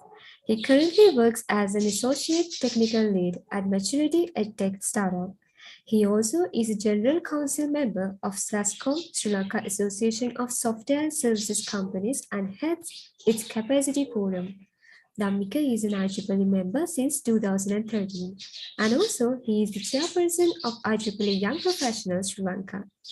He is a VOLD graduate of class 2020, and for his contributions, he received the IEEE Region 10 Young Professionals Outstanding Volunteer Award for the industry category in 2022. Ladies and gentlemen, please welcome with a virtual round of applause. This is our moderator of today's panel discussion, Mr. Dhammika Marasinghe. Over to you, Mr. Dhammika, to take the floor. Hello, good evening, good afternoon, everyone. Today, we are in the first day of CLAP, getting ready for the industry. So tomorrow, you will hear more about the academia. So today, the primary objective of this discussion is to talk about the future of the industry, opportunities that are waiting for you, and to discuss what kind of skills that are required for you to succeed in that 21st century. So with me, I have 4 esteemed panelists today to share you all things about the industry, which they have many years of experience with different fields. So I'm inviting first Dr. Jessica Baird, the president of IEEE Power and Energy Society, as well as the vice president of Grid Services of GridX Partners.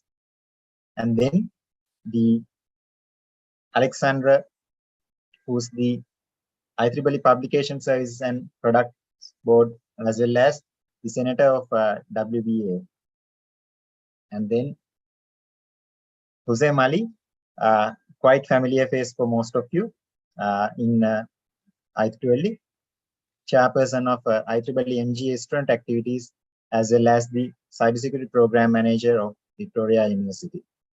And then another familiar face to R10, Semiano, the chairperson of IEEE Region 10 Women Engineering Committee, as well as the Human Resource Development Manager of Richard IT Solutions. So welcome you all to the panel to discuss about the opportunities and skills needed in the industry. So to start off with, first we'll hear from the panelists themselves, because they carry years of experience and exposure to this very own industry.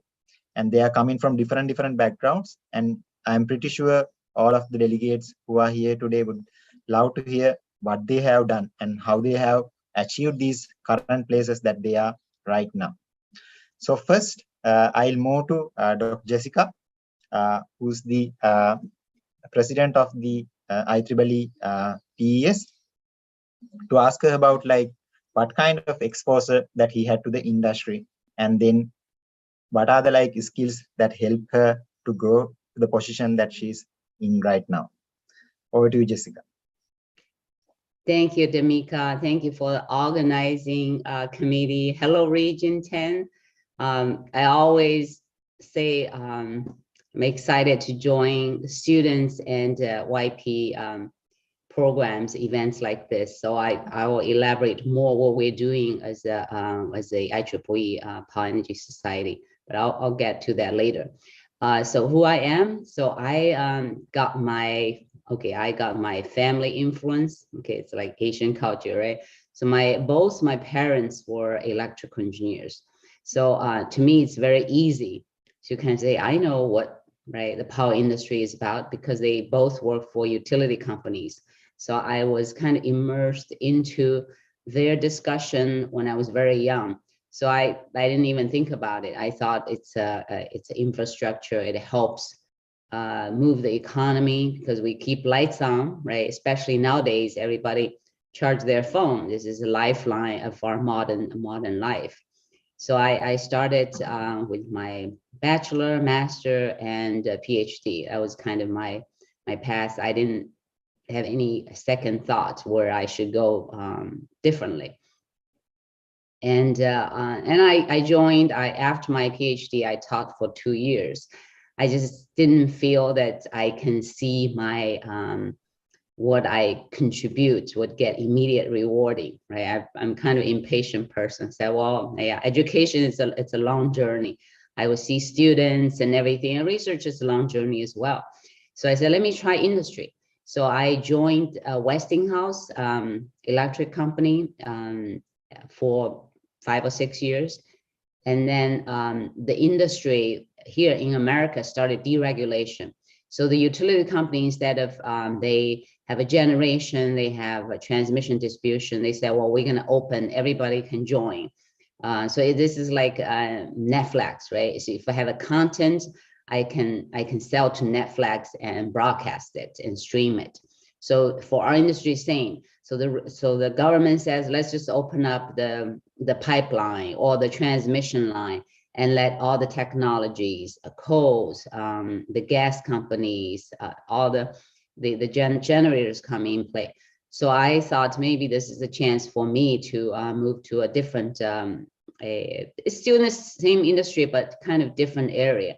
So I joined a utility company, not a manufacturer company, utility company. So I started to learn the operation planning. Then USA had a Black Star. They had a blackout event in 2003.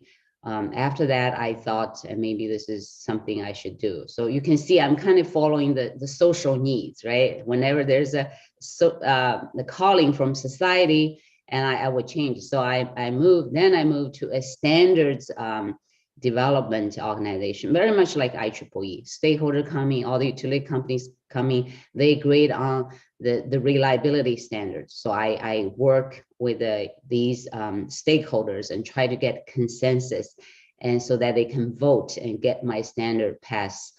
And so I learned that in that company a lot of like, how do I get everyone on the same page so I can get 75% of votes, because my bonus depends on how many standards I can pass, right, within my company.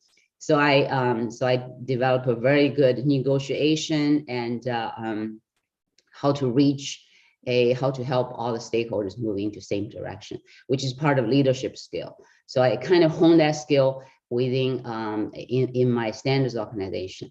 Then I had this family crisis. I was away from family, and so I moved to a place that close to my my kids and family. So I joined a regulatory commission. It's called the Federal Energy Regulatory Commission.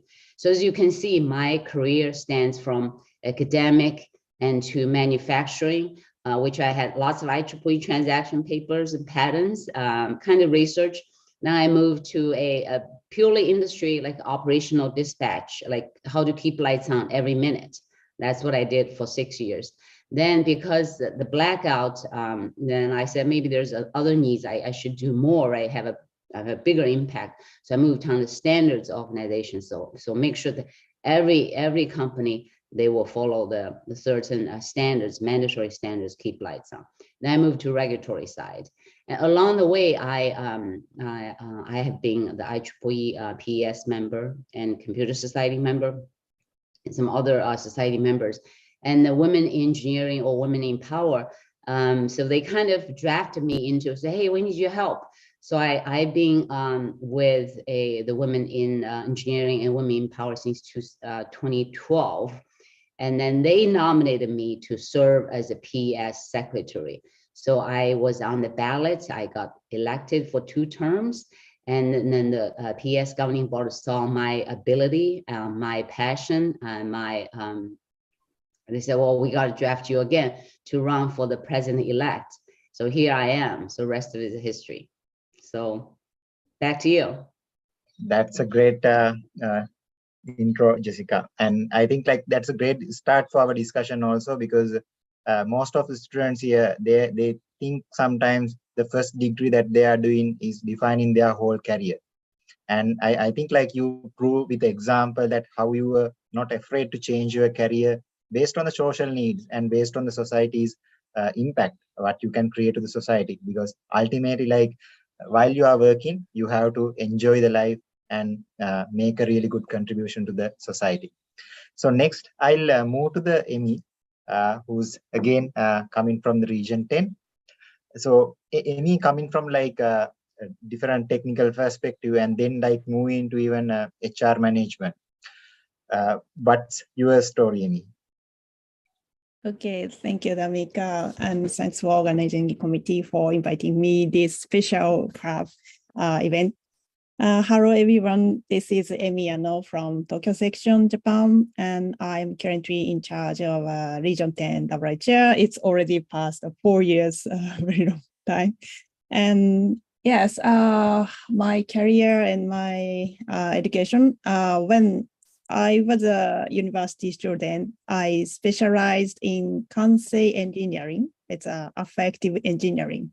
So human-friendly information processing technologies for setting the diversity of users' cognitive and behavioral responses. And before assuming my current position, I worked in information integration company as a web usability engineer, and I have accumulated several years experience in web consulting using the human-centered design and design thinking process. And now I am working in the IT company, Ricoh IT Solutions. It's a subsidiary company of Ricoh. And I have over 10 years experience in the HR department. And now I am the manager of the human resources development section. So currently I am focusing on human resources development for IT engineers, especially career development and improving communication between people in the workplace through effective leadership and organizational development. So this era is known as a 100-year time period. So it is very important to have your vision. So through my job, I am supporting engineers to get clear about their career. In addition, I am working on implement diversity and inclusion, and also hiring employees. And I'd like to share my IEEE journey too a little bit.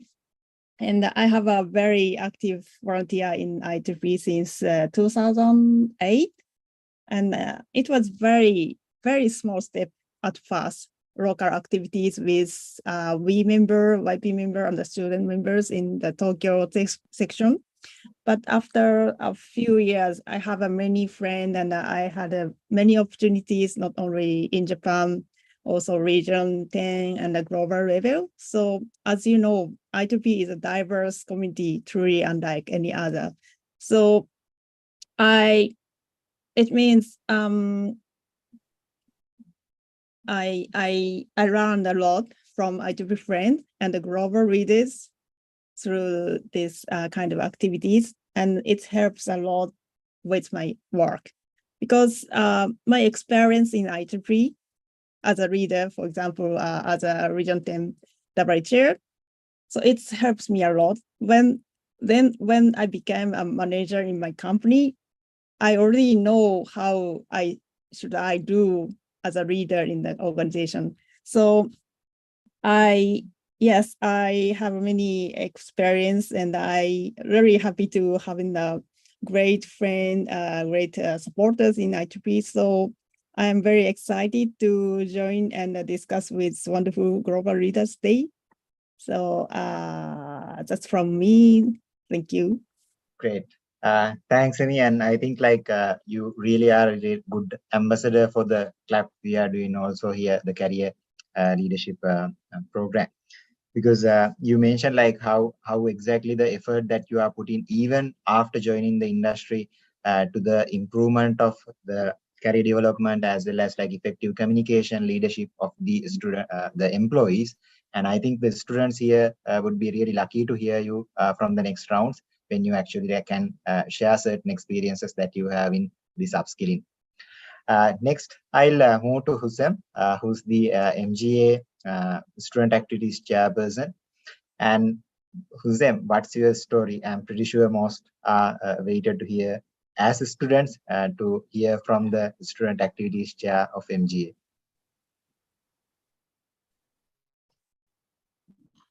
Thanks, Damika, and hi everyone. It's my pleasure to be here today with you, and I'm happy to share my journey and experience. So I started to work actually after graduation. I studied telecom and electronics engineering, and then found the first role to work as a technical support engineer. However, when I was a student, I realized that I love the management tasks more than the technical ones. And that was mainly because of the IEEE activities. I found that I enjoy IEEE activities more than studying or taking care of the technical stuff. But it was my first job. This is the first job I got. I said, yes, I will go for it. I went for it to enjoy to be a technical support engineer, and then got opportunities to travel and work on different countries within Alcatel. So I traveled like with them maybe 10 times over 3 years. And that was amazing experience because at that time I used to take management work and to start to act as a role like of technical PM, where I do some of the technical work and some management work. And after that, I wanted to move on from any technical responsibilities and be a project manager. I got the PMI certification, the PMP, a popular certification, and then was able to join Vodafone Egypt as a project manager. And at that time, also the telecom sector was in the best. So I was managing IT transformation and automation projects. Then in 2018, I moved to Australia and joined one of the big telcos to manage IT projects and infrastructure projects. And after that, by a year, I found that cybersecurity is so interesting and growing like this, especially here. And the more you have technology and digital transformation, the more the need for cybersecurity. When you do banking from phone, if you have application, transferring money or doing any other stuff using your phone or web applications, all of this needs to be secure. So I found good opportunity to join a small company. It was cybersecurity consultancy company, and I joined them for 2 years where I learned cybersecurity. And after that, I work now as a consultant, and I'm managing the cybersecurity program at Victoria University. I'm leading a team of 15 people to manage around 28 projects at the budget of $3.5 million. So now I enjoy doing this. I enjoy both management and cybersecurity. And it's very important when you move from a company to another or a role to another to have a goal. Do you move to get higher salary, to get higher role, or to learn a new technology? So it's very important before you shift your career or you move from a company to another to understand your goal and make sure the next step would be better than this step or where you are at. So that's all for me today, and back to you, Damika. Thanks. That's a great input, Hussein, because as IEEE, we are an organization that advances technology also. And by staying with IEEE, you can also get to know a lot of things about the emerging technologies. And I think like Hussein brought a really good example where he identifies these emerging technologies and combined it with the volunteering experience that he had gained through IEEE to make a career from that.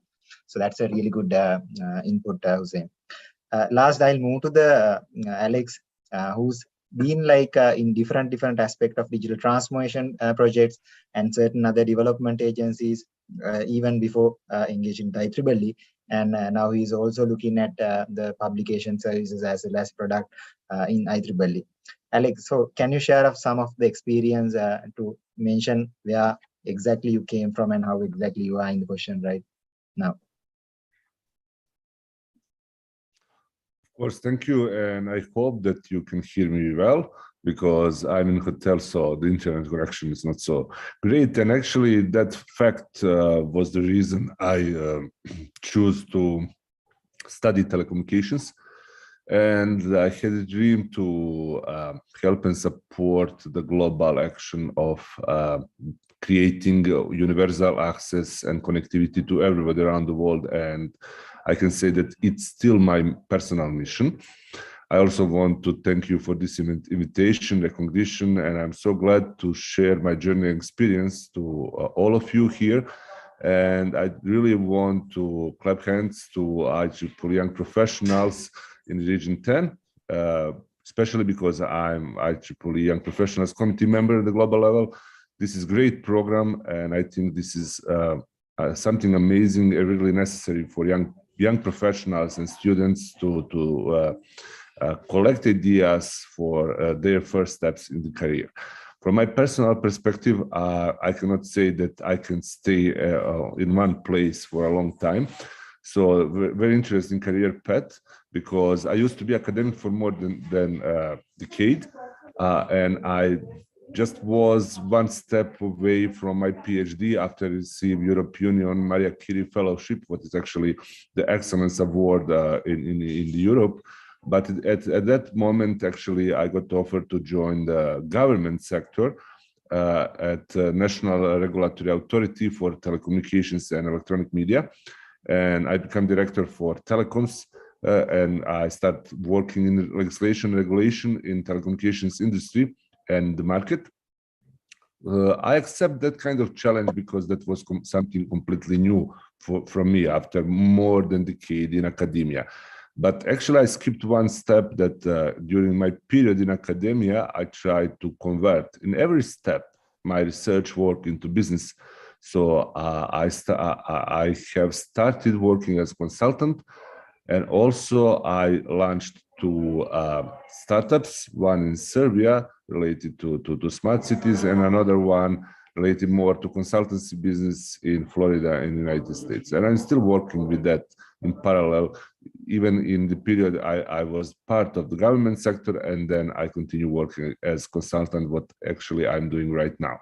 So I'm still younger than 40. So I spent a few years in very significant roles, and I received a lot of recognition in academia sector, in industry and business sector, and also in government sector, what I find very useful, especially for people who prefer not to stay too long in one place, and for people who are looking for new challenges. It's super great because today I can say that I have multi-stakeholder approach and ability to observe challenges we are facing right now. Because when we are talking, for example, about universal access and connectivity, you have to know that it's not only about technology. Okay, technology is always the key factor and is necessary, but you need to think about operational aspects, how to create a sustainable business models to promote this idea to investors and telecoms to invest money, to build infrastructure, but also you need to communicate with your government to get permissions and licenses, and to be involved in legislation creation, because you need affirmative legislation regulation to finalize your job. So telecommunications is still something what is central point of my career, but also I'm playing very different roles around that topic. I hope that Great. it's enough for this first step. Yes, I think like that's a good pointer because as IEEE advance in technology for humanity, to mention, it's not only about like improving the technology, doing the research part and all of that. You also need to think about like the standardizations, the implementation side of things, and the governance side of things, as well as the overall impact of the technology that we do. Its impact to the society, its impact to the environment, and all of that piece. So since like there are multiple pointers coming from all of you about the industry, now I move into the second phase where we need to identify the future of industry, more to like to understand what exactly lies ahead. So we'll try to like understand high level features of the industry, so that like then we can primarily focus on the skill need and then the motivating our students. So if we can take about like a minute or two and share about like each of your industry. So primarily like I'll start with ME, because you mentioned that you were involved with human-centered technology, how exactly that's being combined, because as we are enhancing the technologies for the world, we need to think of like how exactly they are connected with the humans, and what kind of like impact it would create. So maybe Amy can first touch on that, and then Jessica, Uzaim, and Alexandra can add on based on like maybe Jessica on power and energy aspect of it, Alex on the telecommunication aspect of it, and Hussein on computing side of things, since you are more into cybersecurity aspect of it. Amy, over to you to mention few things about like what exactly is the future of the industry of engineering. Okay, thank you. Actually, I studied concept engineering. It's very related diversity, because same as a human-centered design, it means each person have different feeling or different things. So it's not from the future technology, but from my side, I really expected considering the diversity for future technology. Then, and after that, of course, as already you know, we are many new technology expected, like IoT, AI, cloud computing, or cybersecurity, and robotics and data science, like that. So the technology is always changing. So I like to mention to all of you that maybe the specific technologies are things that other panelists more professional. So from my side, yes, the technology is already changing. So we engineers or researchers, we professionals need to run every moment. So if you're already finished your study, almost finished your study, the future technologies are changing. So we need to think about what technologies come to the next. So maybe DX or AI or computer, cloud computing, like that. So yes, from my side, for career development things, so it's very important things. Yes. So I mean, regardless of the technology or regardless of the engineering field that you are in, especially if you are in the engineering as well as in the technological field, you can never stop learning, because it's always changing. What you are learning today in the university might have been changed when you actually come to the industry. But the very fundamentals that we learn, as well as learning to learn, will be really important as you proceed in the industry. Jessica, what do you want to add about power and energy sector? Yeah, sure. I want to say there's no bad industry or good industry. The different industry just try to meet our human needs. Like Amy said, and you said as well, right? How do we consider the human side of it? And Amy said the technology is changing all the time. So if we want to chase technology, you can look at the human history. we started with nothing, right? With hand stone tools. Then we came up with Industry Revolution, 1760. And then we had a machine, we had a steam power, we had a hydro power. Then we came with the electricity, whereas the Thomas Edison came along. So this is how the IEEE was started in 140 years ago. So these are you can see the evolution of human needs. We have this wonderful thing I call imagination. I would say the future industry would lie into how we can imagine where we're gonna be. For instance, when you can tell the Jeff Bezos and others, they try to say, okay, if we have the climate issue, let's just go to Mars, go to moon, out of space. So those are the human imaginations, right? And how we can adapt, how we can meet our needs, particularly after air, food, and shelter, right? So those are the basic needs. We need that every day, every minute. Once we have that, we try to say, okay, what else I need? Well, I need a security, right? Like cybersecurity and the police and all that, so that I can be free and function as I want to be. Here I live in Boston area. We have this I call it model for state. New Hampshire says, live free or die. I think that's part of the human spirit. So I think all the industry will evolve with that, with our imagination, and try to be as free as possible. And technology will be the one way to enable us to free. With the phones, you can go anywhere, like Alex said, Hossein said, we move around and just try to enjoy being human. So I think future is ours, and especially like Alex said, I appreciate you organize this and create more imaginations. So have more the young talents coming into and create a bright future. And if you find a good job and you just follow the money, right? So here at US, we just the Congress just passed the deficit reduction bill that has tons of sustainable and EVs and hydrogens, all kinds of technologies. Just follow the money, you find a good job. But after that, you try to discover yourself. Is this something you want? Like I was saying, hey, maybe cybersecurity is what I want to be, right? Or the communications or the government regulations, all that, they're good because they serve our human needs. So the future is very bright, and the industry will be there and helping us to meet our goals and our imaginations. Great, Jessica. The future of the industry is only limited by the imagination of ourselves who are living in the industry itself. Alex, do you want to also add a few pointers on the same?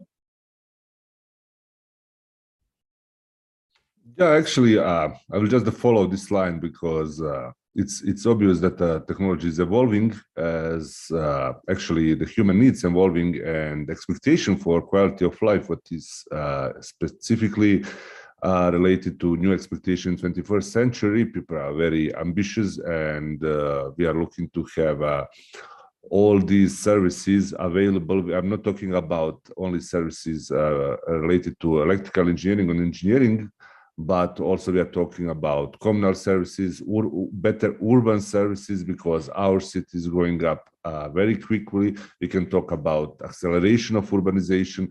We need technology to help us to fulfill different things. Actually, we just survived one pandemic, actually, and the digital transformation globally was pushed much quicker than we expected. And in some aspects also, we weren't ready, and we have a lack of regulation and things. But actually, we have technology here. Even the biggest skeptics actually has to accept technology as a tool, and that's the point is what I want to underline here. Technology is just a tool in our hand, and it's always about humans, how we want to actually use technology to resolve our challenges. I just apologize. Sorry, actually background noise. Actually, how to resolve some challenges we are facing right now. technology is always few steps in advance compared what we can see. For example, self-driving cars already existing, but we are waiting for testing, regulation, standardization, etc., etc. So also we are working on ultra reliable low latency communications within the 5G or 6G mobile networks to support telemedicine, to support remote education, to actually to support people to be able to stay at home. Not only in urban areas, but also to bring some services to rural areas to accelerate, actually, to slow down urbanization process, trying to bring some benefits of 21st century in suburban and rural areas to avoid moving people not only to cities, but also to big cities, looking for jobs, for better education, for better health care, etc., etc. So all these topics could be improved using technologies. So from the aspect of our engineering work and potential for engineering career, I see a huge potential for everybody. And also I will just appeal that we have to be very open-minded and thinking out of box, because a lot of jobs will disappear and a lot of new jobs and new skills will appear in the job market. So for younger engineers, the most important advice is to be open to learn new things and to change your career direction if you see better and new opportunities. Great, Alex. As you mentioned, like whatever the things that you learn, that's only a tool which will actually help you to build not only the great products, also your career. Hussein, what do you want to add about like the computing IT industry as well?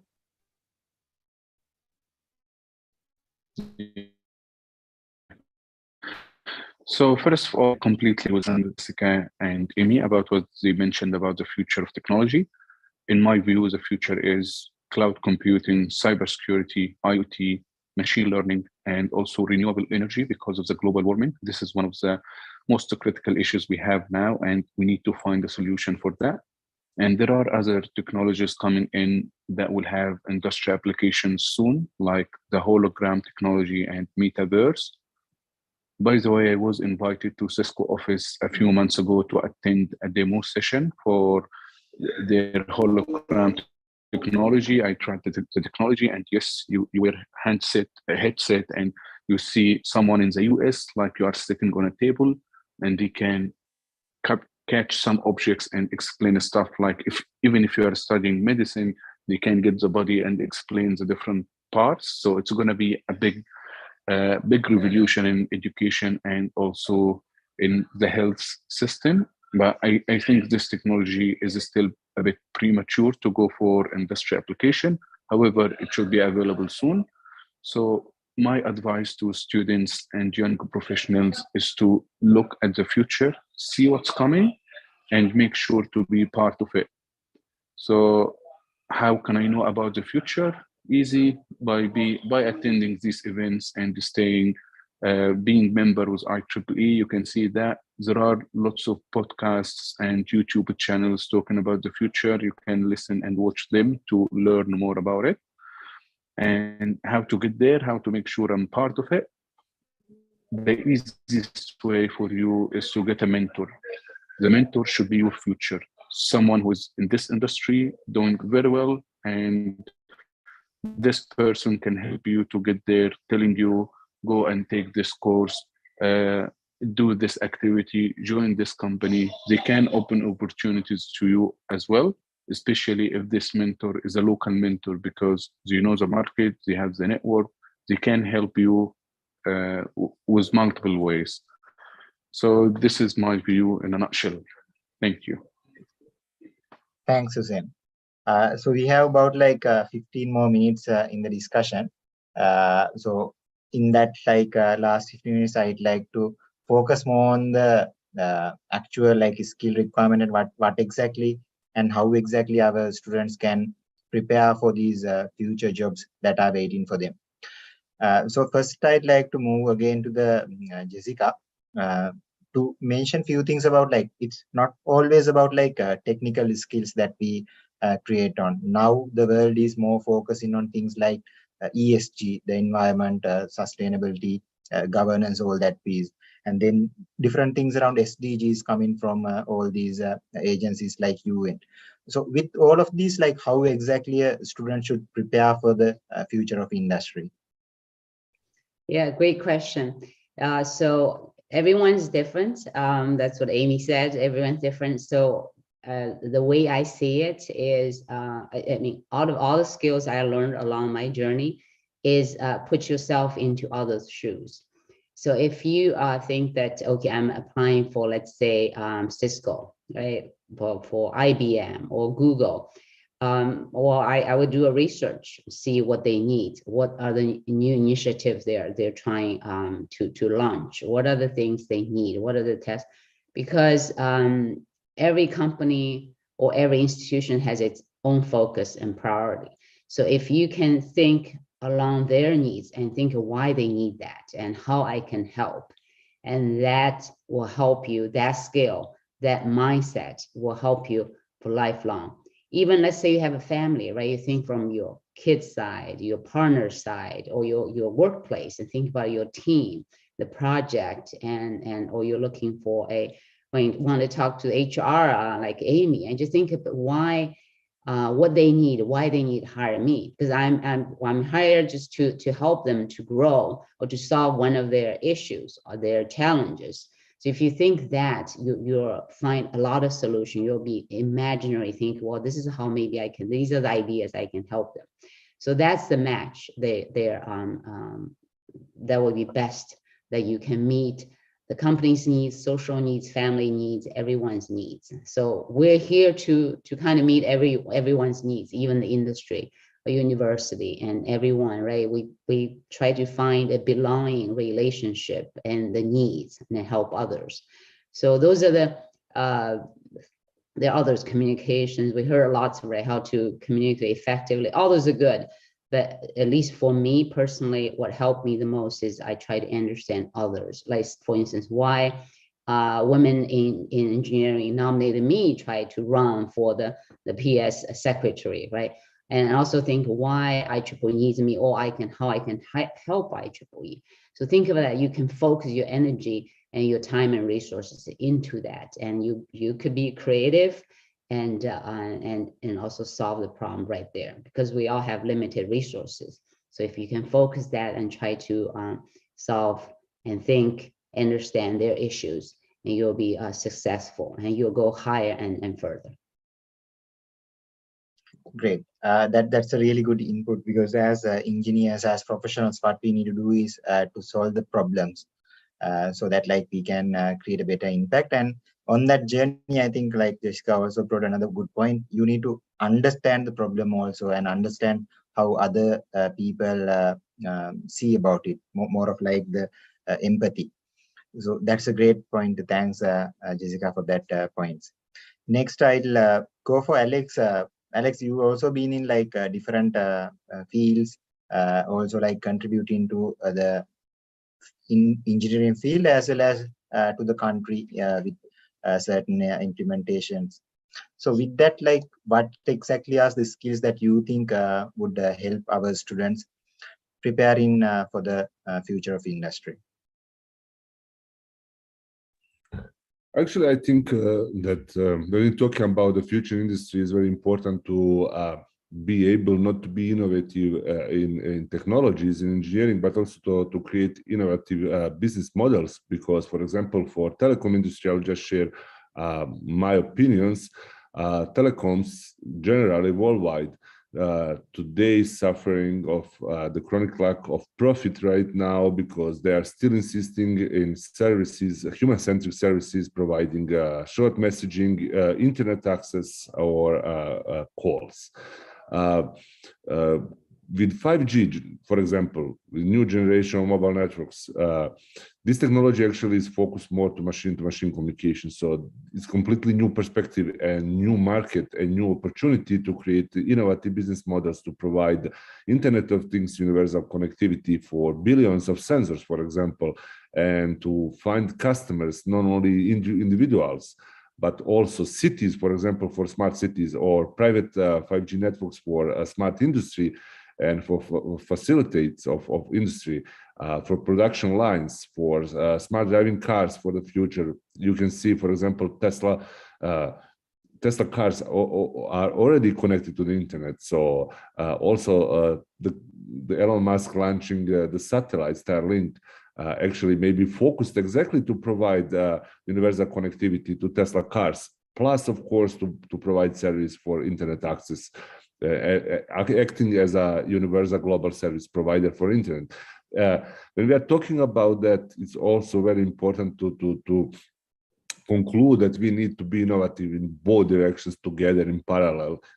If one direction is going much faster than another one, we will not be successful in this story, because there are many startups creating great ideas, but they are not successful in the market because maybe they came too early. Or people are not ready to pay for these services, or they are too much expensive for that. So it's very important when you think about new ideas for industries to think from the perspective to check first what are needs in the market. So to push your product to fulfill these needs instead of pull your product. Let's create product and then think about the sales, marketing, and another strategies. You cannot think only about engineering, because it's great for our community. We are tech lovers and we're always trying to create some science fiction solutions. But we also, if we want to think from the perspective of business and industry, we need to think to be sustainable and to be profitable also. I want to touch just one point, because Hassam is related to cybersecurity. What is also critical for success is to create the trust in technology, especially for non-engineering to regular people around us. There are two critical points for future technologies to be successful in the market, to create new successful industry lines. We are talking about cybersecurity and privacy. We need to think about both of that, because we are living right now in industry 4. We are talking about information age.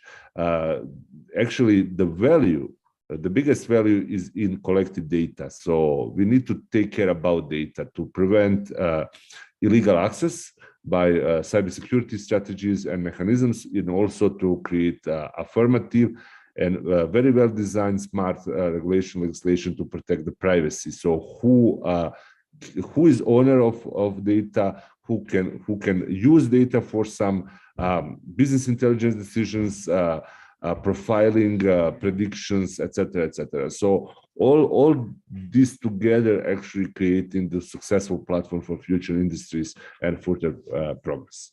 Thank you. Great.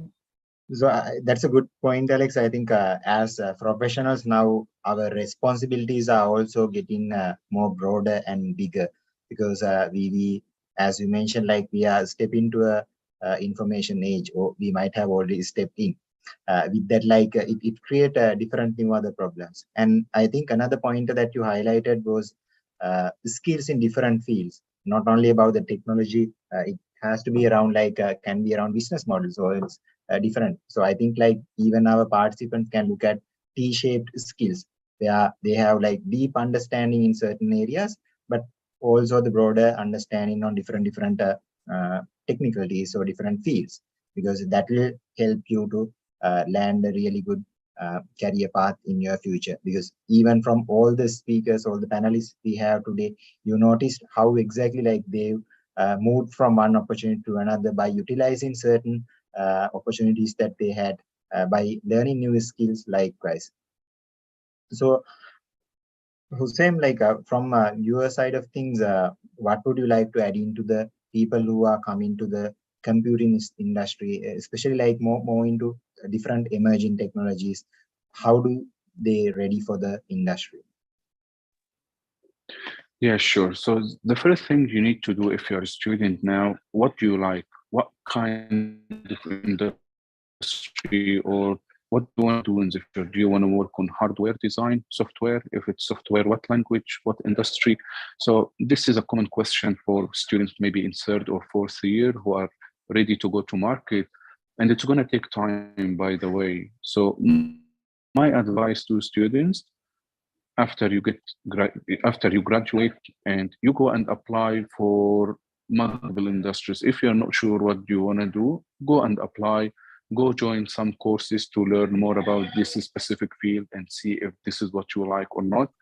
And go apply for jobs. Whatever job you get, start with it, because it's going to be your first job. You need to learn lots of skills about how work managed, how the internal systems work, how the professional life is being managed by team leads. It's a bit different than the volunteering life, by the way.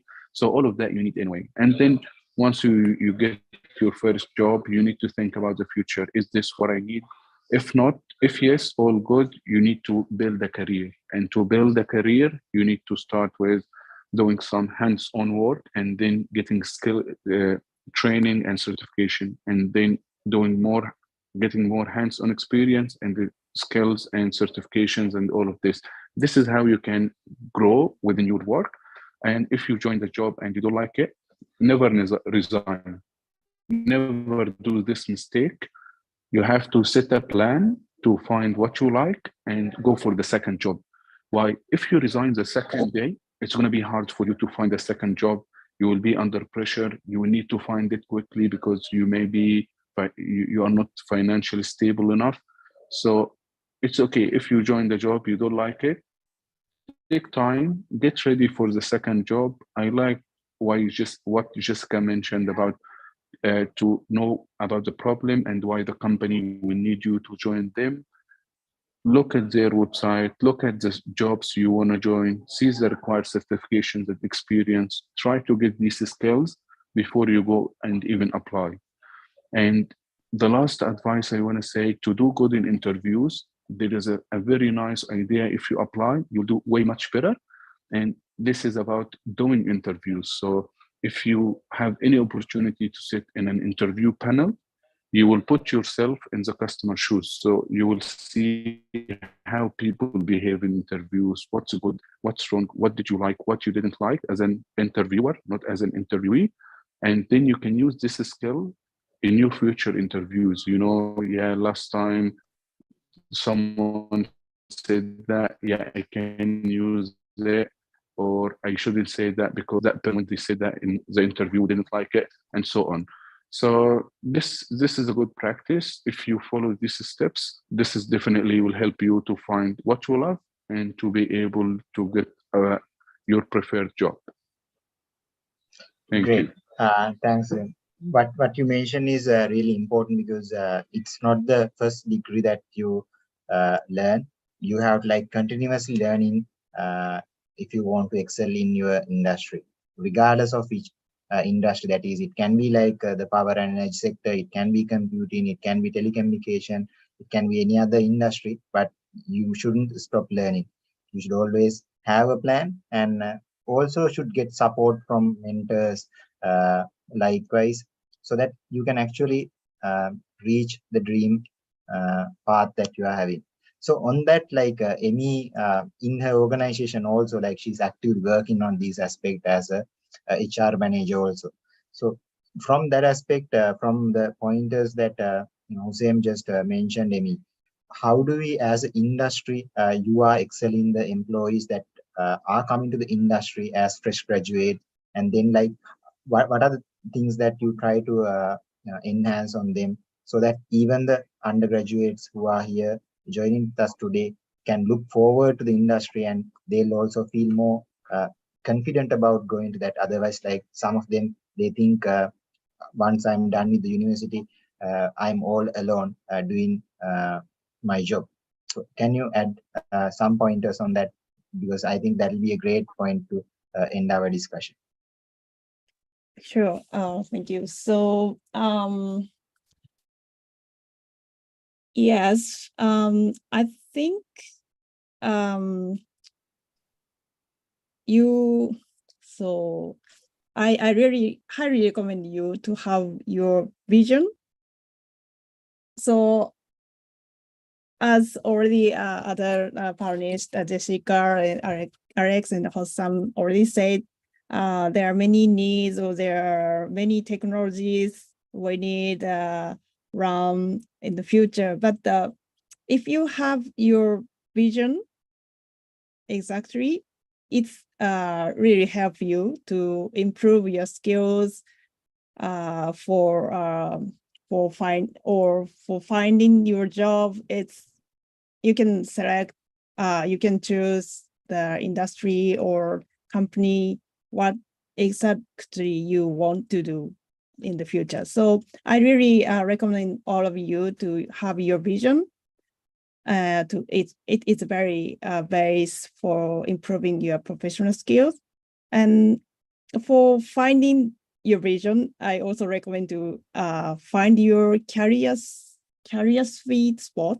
So it's like in sports like tennis, golf, there is such a thing as a sweet spot. It's the area on the racket and the club where hitting the ball with the maximum impact. So great result with a minimum impact on the player. So there is a sweet spot when it comes to our choice of job and the career too. And there's a 3 point we can think about our strengths and passion and also business needs. So if you find the strength, you find your strengths, passion and business need, you can find your sweet spot. Then it helps a lot when you develop your career and you find your vision. Then yes, so after that you can get support from mentor. You can ask, I have a vision like this, so how can I do for my vision? Maybe many experience, mentors has many experience, they can help you, but if you don't know your vision, it's very hard to support from the mentors. So I really recommend all of you to find your vision to improving your skills or finding your new job. So yes, and also we I2B members can help you to finding your strengths, passion, or business need if you need. So please please join our activities like today, so you can find your own vision using these great opportunities. Great. Thanks a lot, all our panelists, for contributing to this panel discussion, because you all brought really good insights to this discussion, starting from like how you came to the industry, what helped you to come to the level that you are in right now. And then we also discuss about the future of the industry and what kind of skills that our students require, and certain other like tips and tricks around how exactly they can fast track these career goals that they have. But as Amy was also mentioning, make sure that you find your passion in an area that you are actually passionate about, and then find the skills that required for that career path or to achieve that vision. When you are working on that, you need to build more of T-shaped skills where you excel on certain technical career or any other skill segment, but also having a broader understanding in all other fields. And then when you are engaging, also make sure that whatever things that you are doing would actually create a social impact, and also creating an actual fulfillment for your side. Because at the end of the day, you also need to be happy about the career path that you are selecting. So with that note, I think today we can close this panel discussion. Once again, I'd like to thank all the panelists who joined this discussion. There are a few questions from the audience about like different fields, which organizing committee will direct to the panelists and then get responses as accordingly. Thanks a lot, and over to you, Maisha. What a wonderful panel discussion. Thank you so much to our extraordinarily amazing panelists, Dr. Jessica Bian, Jose Mali, Emiano, Alexander Masilovic, and of course, our wonderful moderator, Dhammika. On behalf of the committee, please accept our heartfelt gratitude and appreciation for your time and contribution to our event. Thank you, everyone, for having me. Have a great weekend. We'll keep in touch. Bye now. Thank you, Jessica. Thanks, ma'am. everyone. Thank you. Thank you for having us and enjoy the rest of your weekend.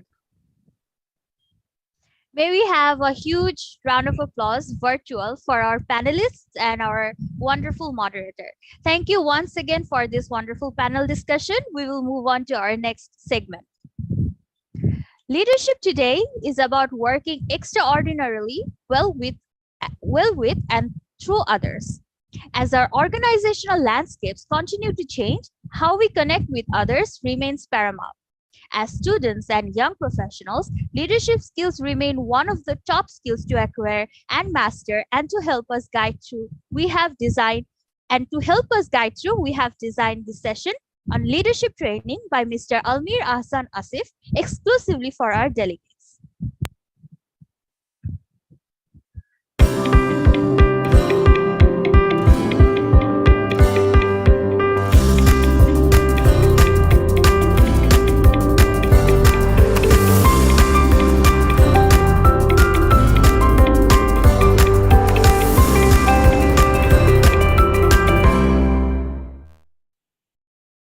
Almir Ahsan Asif is the project lead, senior manager, and head of skills and training development of Bangladesh Youth Leadership Center, also called BYLC, and is a graduate of the first Art and Practice of Leadership workshop of BYLC in 2013. Almir completed an executive education on the art and practice of leadership development from Harvard Kennedy School, USA, in May 2017. Before that, he completed Masters of Education in Educational Leadership and School Improvement from Brack Institute of Educational Development with distinction. Let us all welcome Mr. Almir for this interesting session. Sir, over to you. Thank you so much, Maisha, for your wonderful introduction. And I'm really glad to be here. So before I start, I would love to see some of the faces, actual faces, rather than the Zoom pictures, Zoom display pictures. So then I would be able to connect with a few more graduates of IEEE. Yes, hi, I can see Manodia. I can see others. And before we start, I would love to have a brief idea where we are coming from. So is it okay if you just write a line about yourself, like, hi, I am Almir from Dhaka, currently studying in etc., etc. So just a brief line to introduce yourself, so I would know where are we all coming from for this session. So I already see a few of the participants turning on their video. But before we go into the session, I would also like to have a disclaimer that many of you might think that leadership is something to motivate people with. Leadership can be a theory, but leadership, at any other definition, leadership is a practice. So it needs to be an interaction. So those of you who are still here, who are still enjoying the session, I would love to see your face. I would love to talk with you and listen to your ideas about leadership. So I can see a lot of responses. Anushika from India, we have Maisha from Bangladesh. People are still typing. So we don't have that much time, so I'll go right to my session. Thank you guys for joining. So thank you, Maisha, for my introduction, but I would also love to introduce myself with another identity. That is, I'm also an IEEE member. This is me back in 2013. I was participating in Hyderabad IEEE Region 10 conference. And in the last 10 years, I have evolved. But one thing that I wasn't able to achieve was to practice engineering. So my parents' dream was in shatters when I didn't pursue my engineering sector. But still, what I found my passion is something else. I found my passion in project management and corporate training in leadership. So this is what I have been doing for the last 8 years. I have been training youth from all across Bangladesh and also around international corporates. And this is what Maisha was mentioning, that I had the opportunity to have an executive education from Harvard Kennedy School. So what I would be talking today is some of the key concepts of Harvard Kennedy School's adaptive leadership. Okay, this is exactly what they teach during their leadership courses at Harvard. And just like I mentioned earlier, this is not something you can just take notes and learn leadership. It's something you have to experience, which is what we call experiential learning method. So I will start with something very basic. What is leadership? So I would love to hear some of the responses. It has no right or wrong answers. I would just like to hear what you think about the word leadership. You can type, you can speak up, whatever is convenient. Yes. Who would be the first brave volunteer to explain? Nicholas Wong. So Nicholas thinks, Nicholas, would you like to share it out loud with your participants? Okay. Hartangjia. I'm not sure if I'm pronouncing your name right, but what do you think? What does leadership mean? Hartangjia, you raise your hand. Okay, I think he's facing some Sir, technical. they cannot unmute the mics because we didn't. All right. Sir, Hello, they're I'm typing in Narasya the from chat box. Indonesia. Yeah. Okay. Yes. Is it In my possible to let them opinion, unmute leadership. for this session? Because I would love to have their point of view for this session. Yeah. Yes. Now I'm they do Hartasya have from Indonesia, now they and do have access. Perfect. Yes, Hartangjia, what do you think? What does leadership mean? yeah, in my opinion, leadership means we taking responsibilities in what we have and what we want to do by utilizing what we our resource to achieve our goal.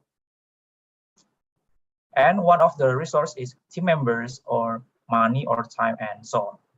Perfect. Thank you. Thank you, Uh, Hartangjia.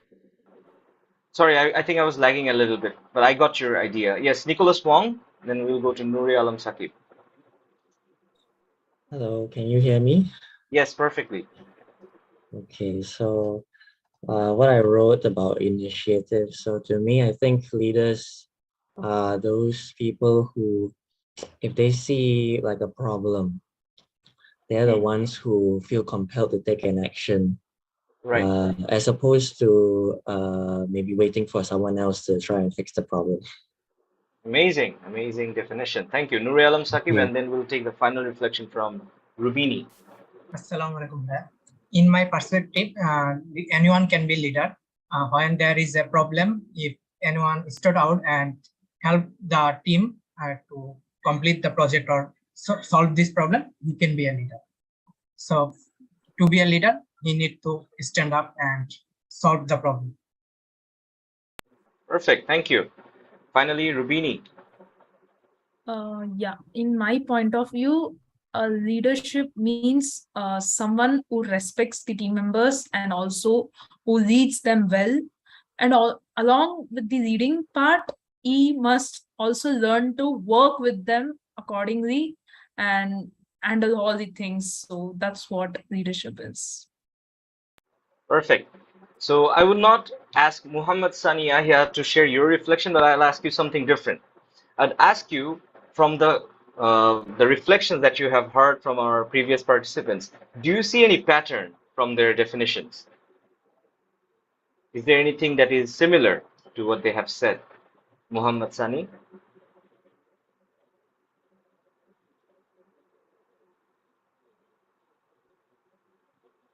I can't hear you. You're on mute.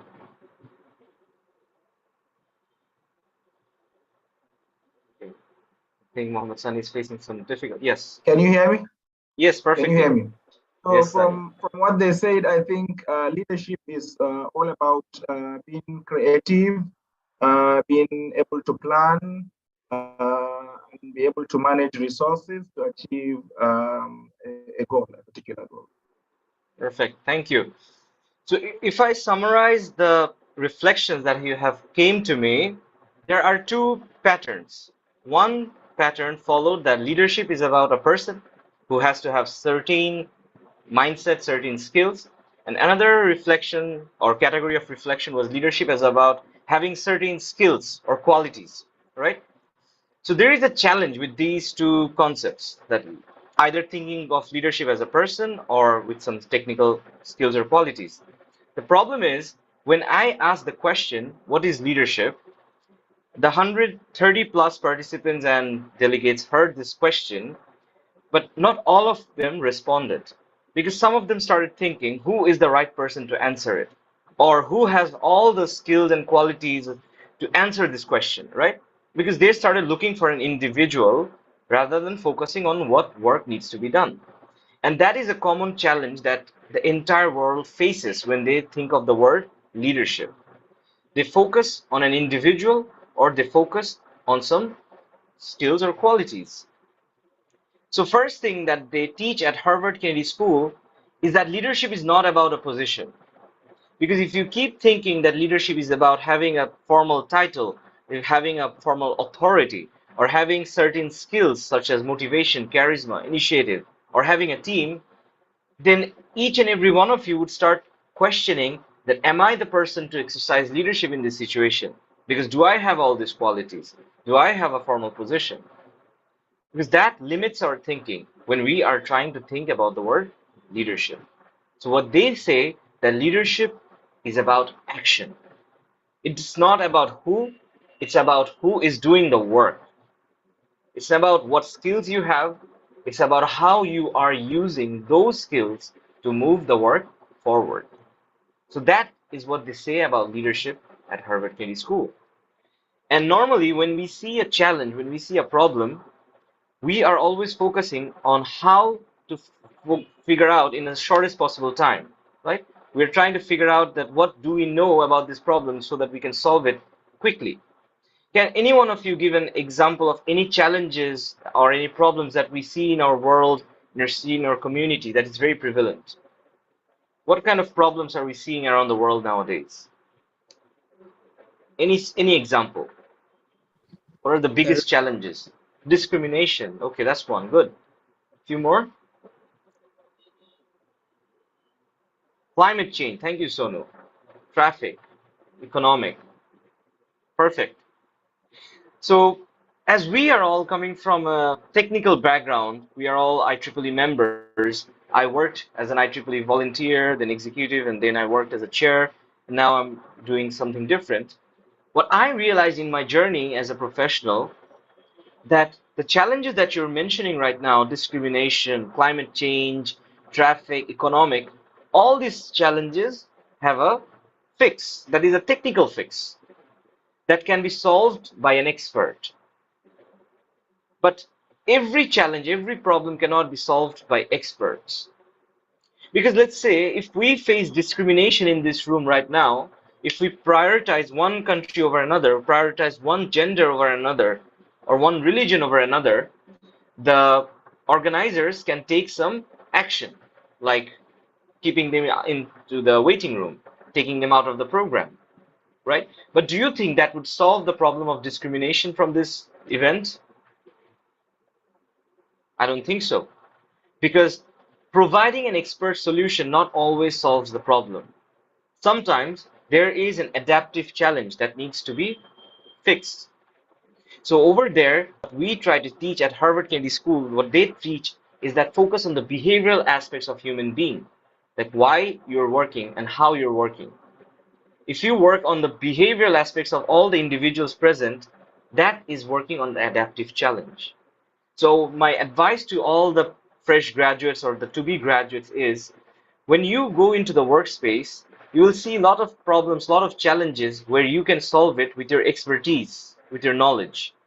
But there will be some challenges where you would need to work with people, with human beings, and work on their adaptive challenges, their behavior, their mindset. In that, doing that, you can solve the challenges such as discrimination, such as climate change. And just few final advice for all the participants is that you don't have to focus on big progress, big life-changing solutions. Make small progress every day. Read one chapter, if not possible, one page, if not possible, one line every day. Learn something new, even if it's small. Make small progress every day so that you can make a bigger change in the future. Celebrate diversity. Because today you're meeting people from so many different places. People always try to meet with people or engage with people who they can relate with. but then you cannot see the bigger picture of the world. Meet and engage with people who you don't agree with. Celebrate their differences, and that will give you the opportunity to exercise leadership. Build new networks. Today you have 130 plus graduates over here, participants from here. Connect with them. Connect with the speakers. Connect with the organizers. You never know when in the future you will be able to help them or seek support from them. So any chance you get, build new networks, because never leadership cannot be exercised alone. And finally, stay connected to your purpose. Your life will bring you a lot of opportunities, a lot of challenges. But people either follow money, they either follow position, they either follow title. That's why, or that's when they will get deviated most of the time. But if you have a purpose that whatever you want to pursue, it's not about the position, it's about how you're making a difference in the world, how you are contributing, how you are adding value to someone else's life, then that purpose will keep you on your track. So as an IEEE member, you will face a bigger world, bigger challenges, but being a part of this huge network will always give you the upper hand. Because now I'm here as a speaker. At 10 years ago, I was there as a student. Today, I'm meeting you guys. And I don't know, maybe someday, some of you will be in a very good position in the world, and maybe I'll be seeking support from you. So being a part of this wonderful network will give you opportunity like no other. I would like you guys to take every chance to make this network count. Don't only focus on expertise, focus on the adaptive challenge that is being taught at Harvard. And if you would like to know more about this concept, do reach out to me over LinkedIn or email, whatever is convenient for you. So as the organizer said that I have a very short time, around 20 minutes, so I'll stop there. But if you have any questions, you can share it with the organizers, or if you have time, you can ask me right now. So I'll stop there, and thank you everyone for having me. I think we can take 5 minutes questions since, if there's any questions, I think since we already allowed the participants to unmute, we just give 5 minutes session if there's any questions. Perfect, thank you. I would love to hear some questions or reflections from what you have heard so far, because I think I have made a blender, a cocktail of everything that I've known in a very, concordant mixture. So yes, any questions or reflections from you on what you have heard?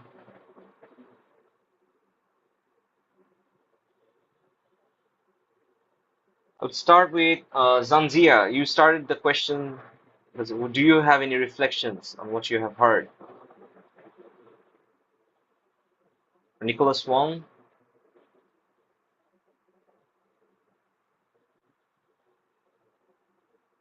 Okay, I think they're all contemplating. It's fine. I can share my LinkedIn account. So there you go. Yes, Harteng Jia, do you have any reflections on what you have heard so far?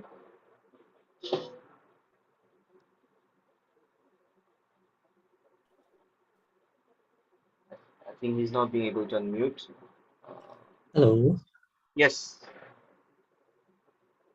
Can Nicholas, you I hear can hear me? you. Yes.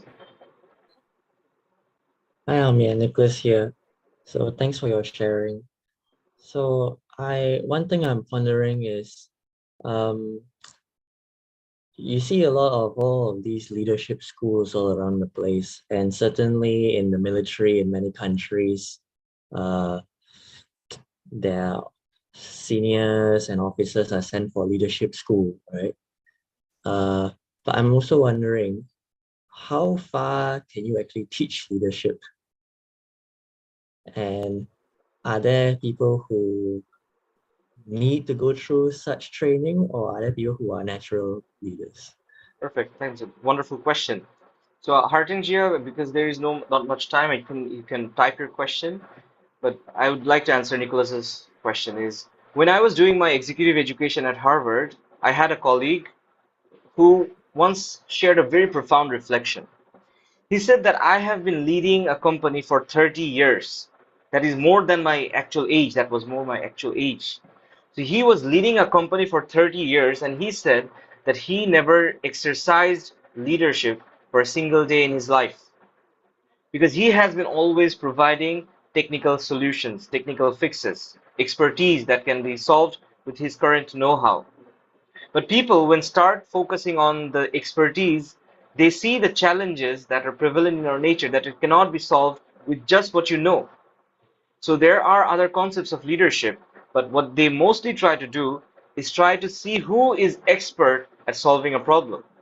But adaptive leadership tells you that anyone can exercise leadership as long as they're focusing on the behavioral or the adaptive side of the problem rather than the positional or the expertise that is required. Because people always focus on what position do I have or how much credibility do I have to solve this problem. But rather than thinking in that way, you can ask yourself, what can I do from my position right here, right now, to make progress on that problem? What will I do? What can I do to help that person change his mindset about discrimination, about climate change? So those are the things I think that helped me learn about leadership and that are helping a lot of other people learning about this adaptive leadership component. Yes, I think it's 7:30. I'd love to take Hardengia's question, but there is not enough time. But I think I would love to take that and answer that to you, over LinkedIn if we can connect. Thank you, Hardengia, and thank you to all the speakers organizers for having me. Yes, thank you so much, Mr. Ashan, for the wonderful session. We have seen that most of the participants was interacting with the session. So we are really proud to have you today. Once again, thank you so much for joining us by dedicating your valuable time. May I have a small request, just like 10 seconds? Yes. I would love to take a group picture or like a snapshot with all the participants if possible. Is it Yes. possible for the participants to just turn on your camera for just a few seconds? Yes, we are about to take our group photo, so I invite you all to turn on your camera and join with the group photo.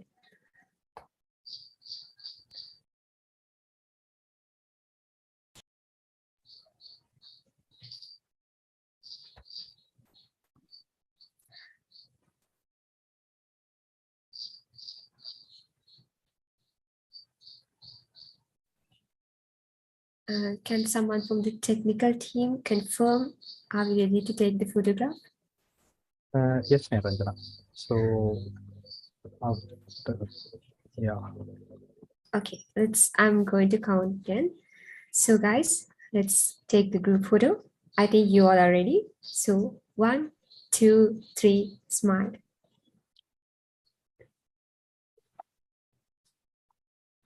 Keep smiling. I think we have lots of slides to take pictures, so keep smiling, guys.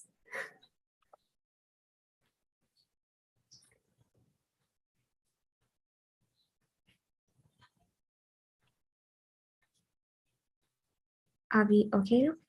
I'm not able to turn on my video. Okay.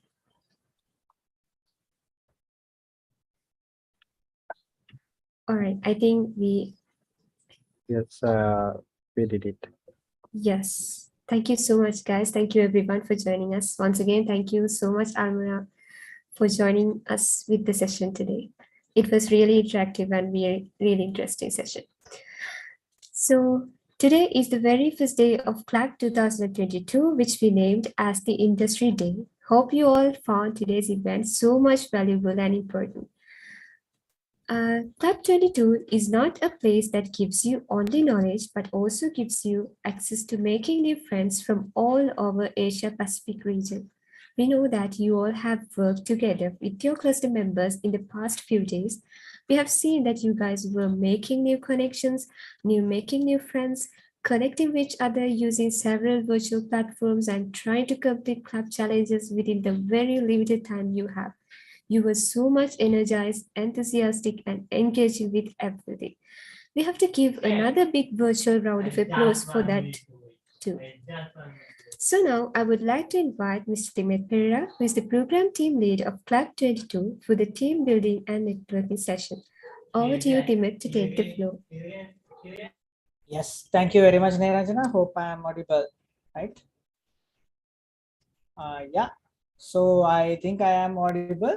So thank you again, guys, for joining with us and being with us all this time. And now let's go for the activity 3 of Clap Challenge. It's time for the activity 3 of Clap Challenge. So I warmly welcome all of you again to the Clap Challenge activity 3. So here, of course, Min will, my program team member, Min will explain to you about the activity and what you have to do today. So before that, I have to tell, as Niranjana mentioned, you guys have been very energetic during these times. Within a week, you prepared good content.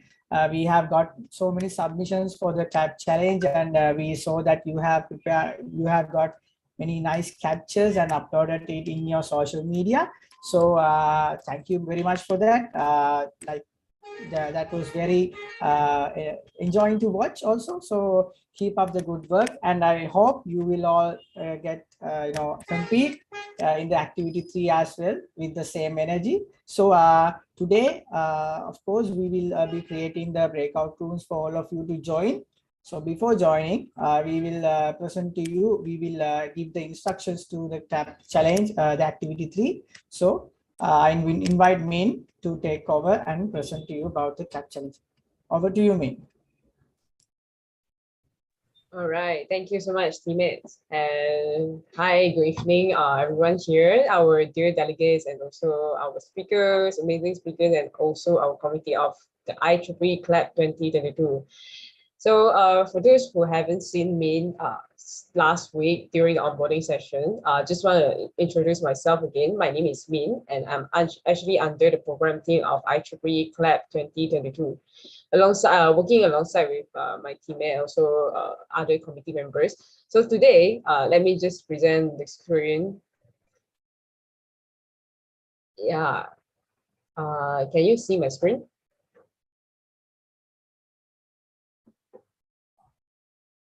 I think we can see. All right. So just want to know if you are ready for our Clap Challenge. Just type in the chat box and say, yes, I am ready.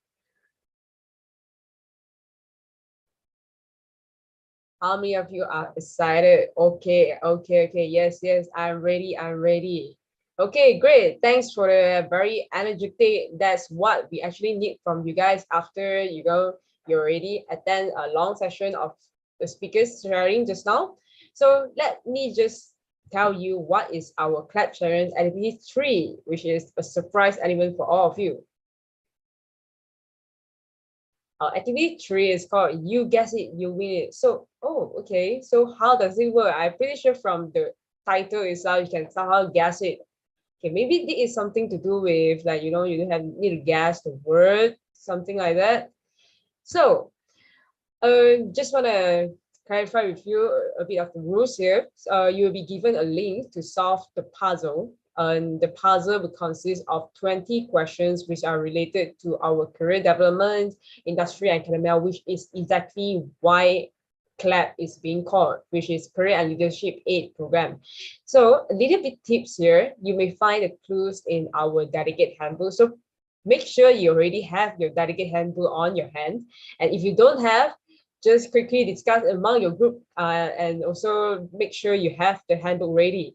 And the third one is, every cluster will be given 30 minutes maximum or 35 minutes to be exact, because this include a 5 minutes upload of submission and 30 minutes for you to solve our puzzle. And once the cluster members have managed to solve the puzzle, you may print the answers in the PDF form, and later I think you all can be accessed to a puzzle link that my team will be shared with all of you. And only one representative can be a cluster leader, can be anyone from the cluster.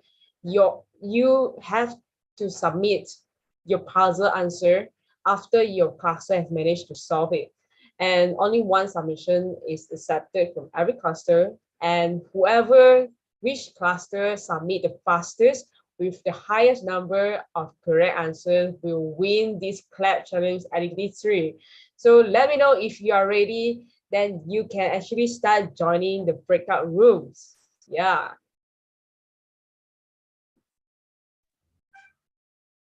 Yeah, actually, let's share the link first, then let the participants join the breakout rooms, right? So, yeah, I think yes. our committee member here, and Ayn has shared the link.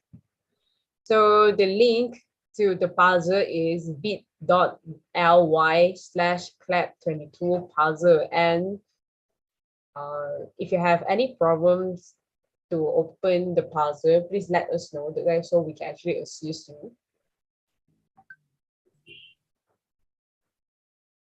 And of course, we have sent you an email with the links to the puzzle as well as the Google form. So what you have to do is just go to the puzzle platform and fill it up. And like you just have to submit it to the Google form.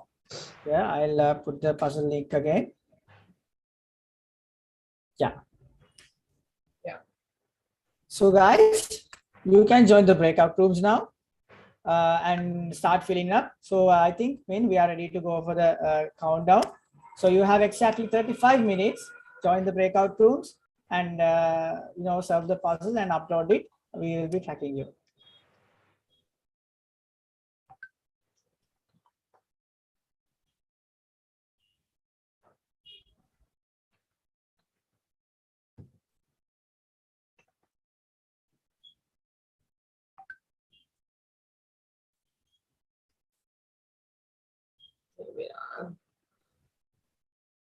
The link isn't working.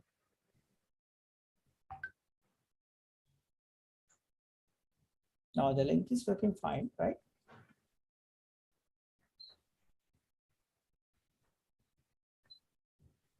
Yeah, let's start the countdown.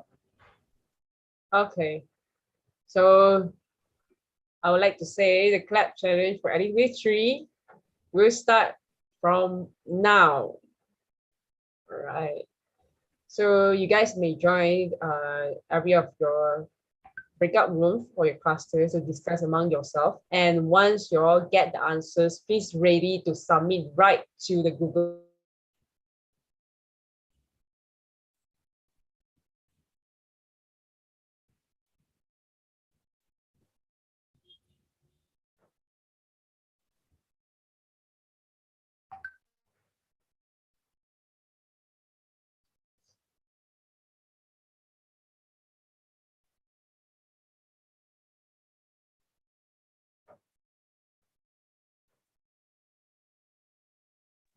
So come on, guys, you can join the breakout rooms now and start filling out the puzzle.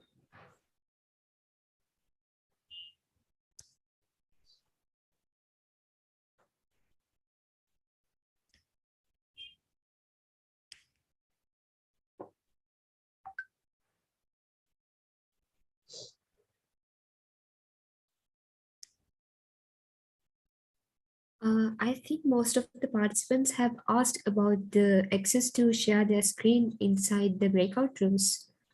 Yeah. Right, now we have given permissions.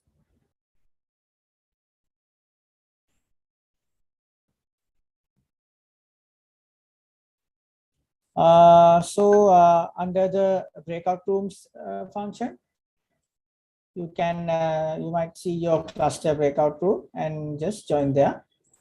So if you can't join, just tell me your cluster number, then I'll assign you to it.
For those who are still inside this main room, please join your cluster breakout room as soon as possible so that you all can discuss and find out the answers.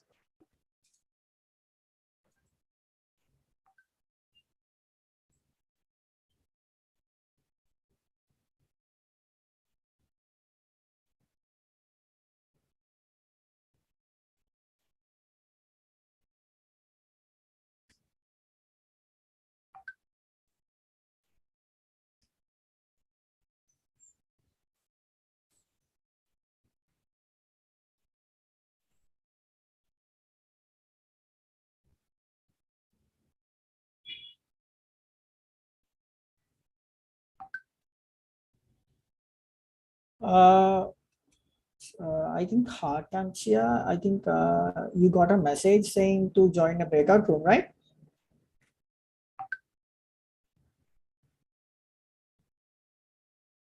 Yeah, join that.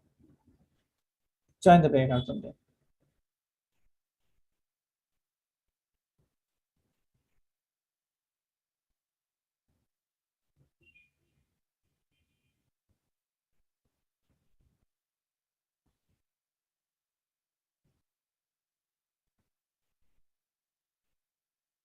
Can't get in.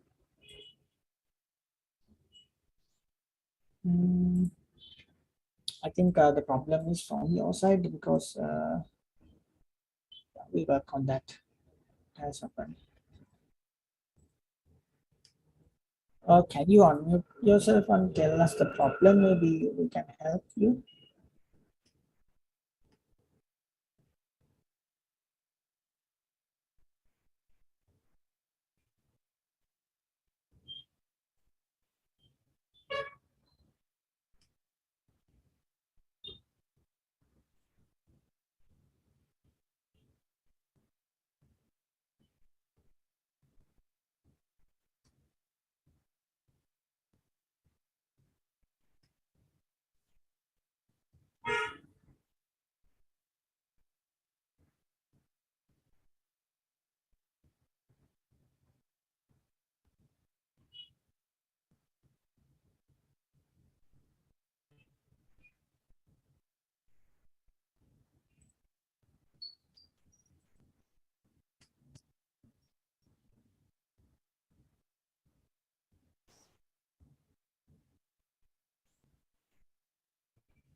So guys, if you have not yet joined the breakout rooms, please join and join with your team to win the chat challenge.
Please go slowly.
Hey guys, so only 2 minutes left.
Yes, so let's close the breakout rooms.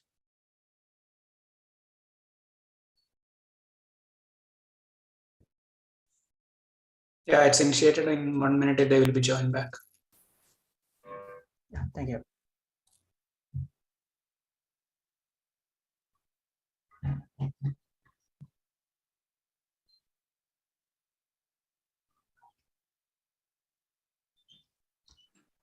Hello, sir. Hello. Yes. Sir, I'm not able to print with the answers. How should I do that? So in there, you can see that there's a print button.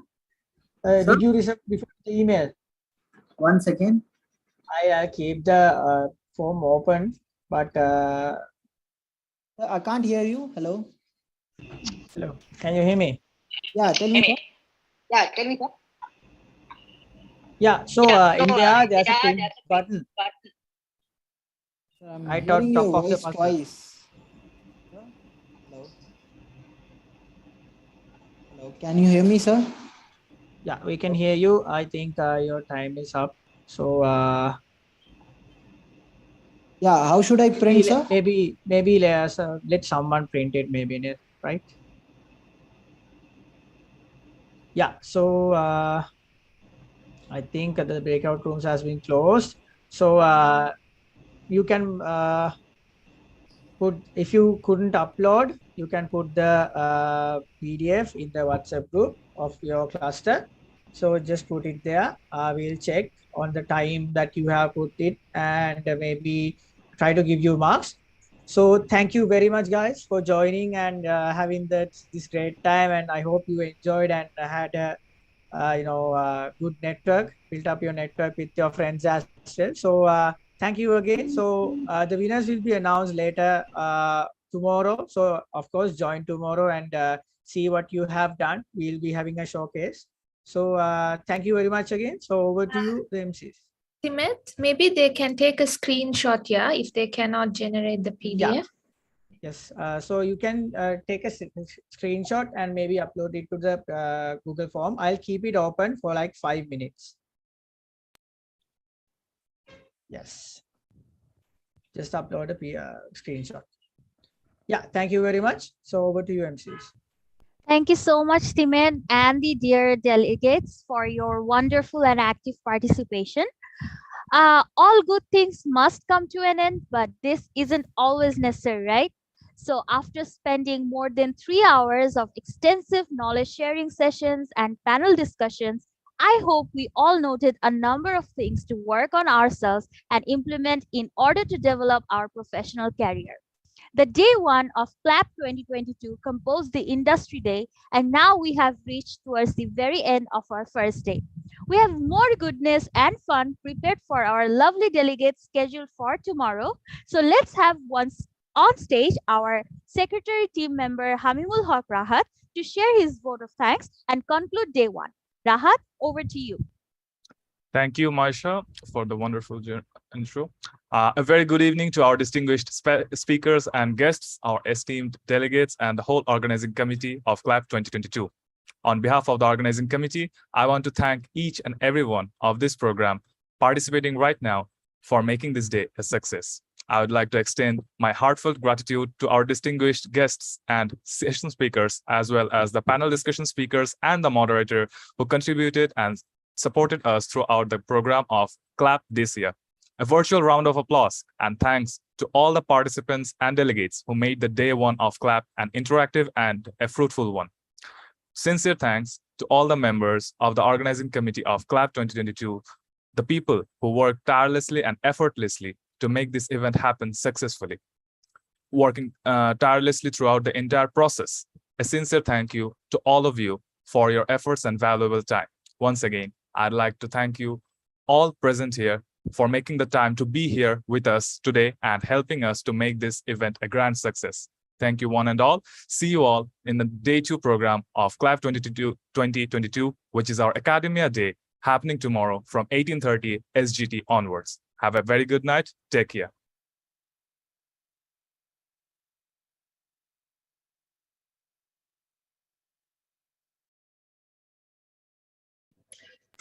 Thank you, everyone. Rahat. And thank you, everyone. This concludes our day one. Hope to see you all tomorrow. Thank you.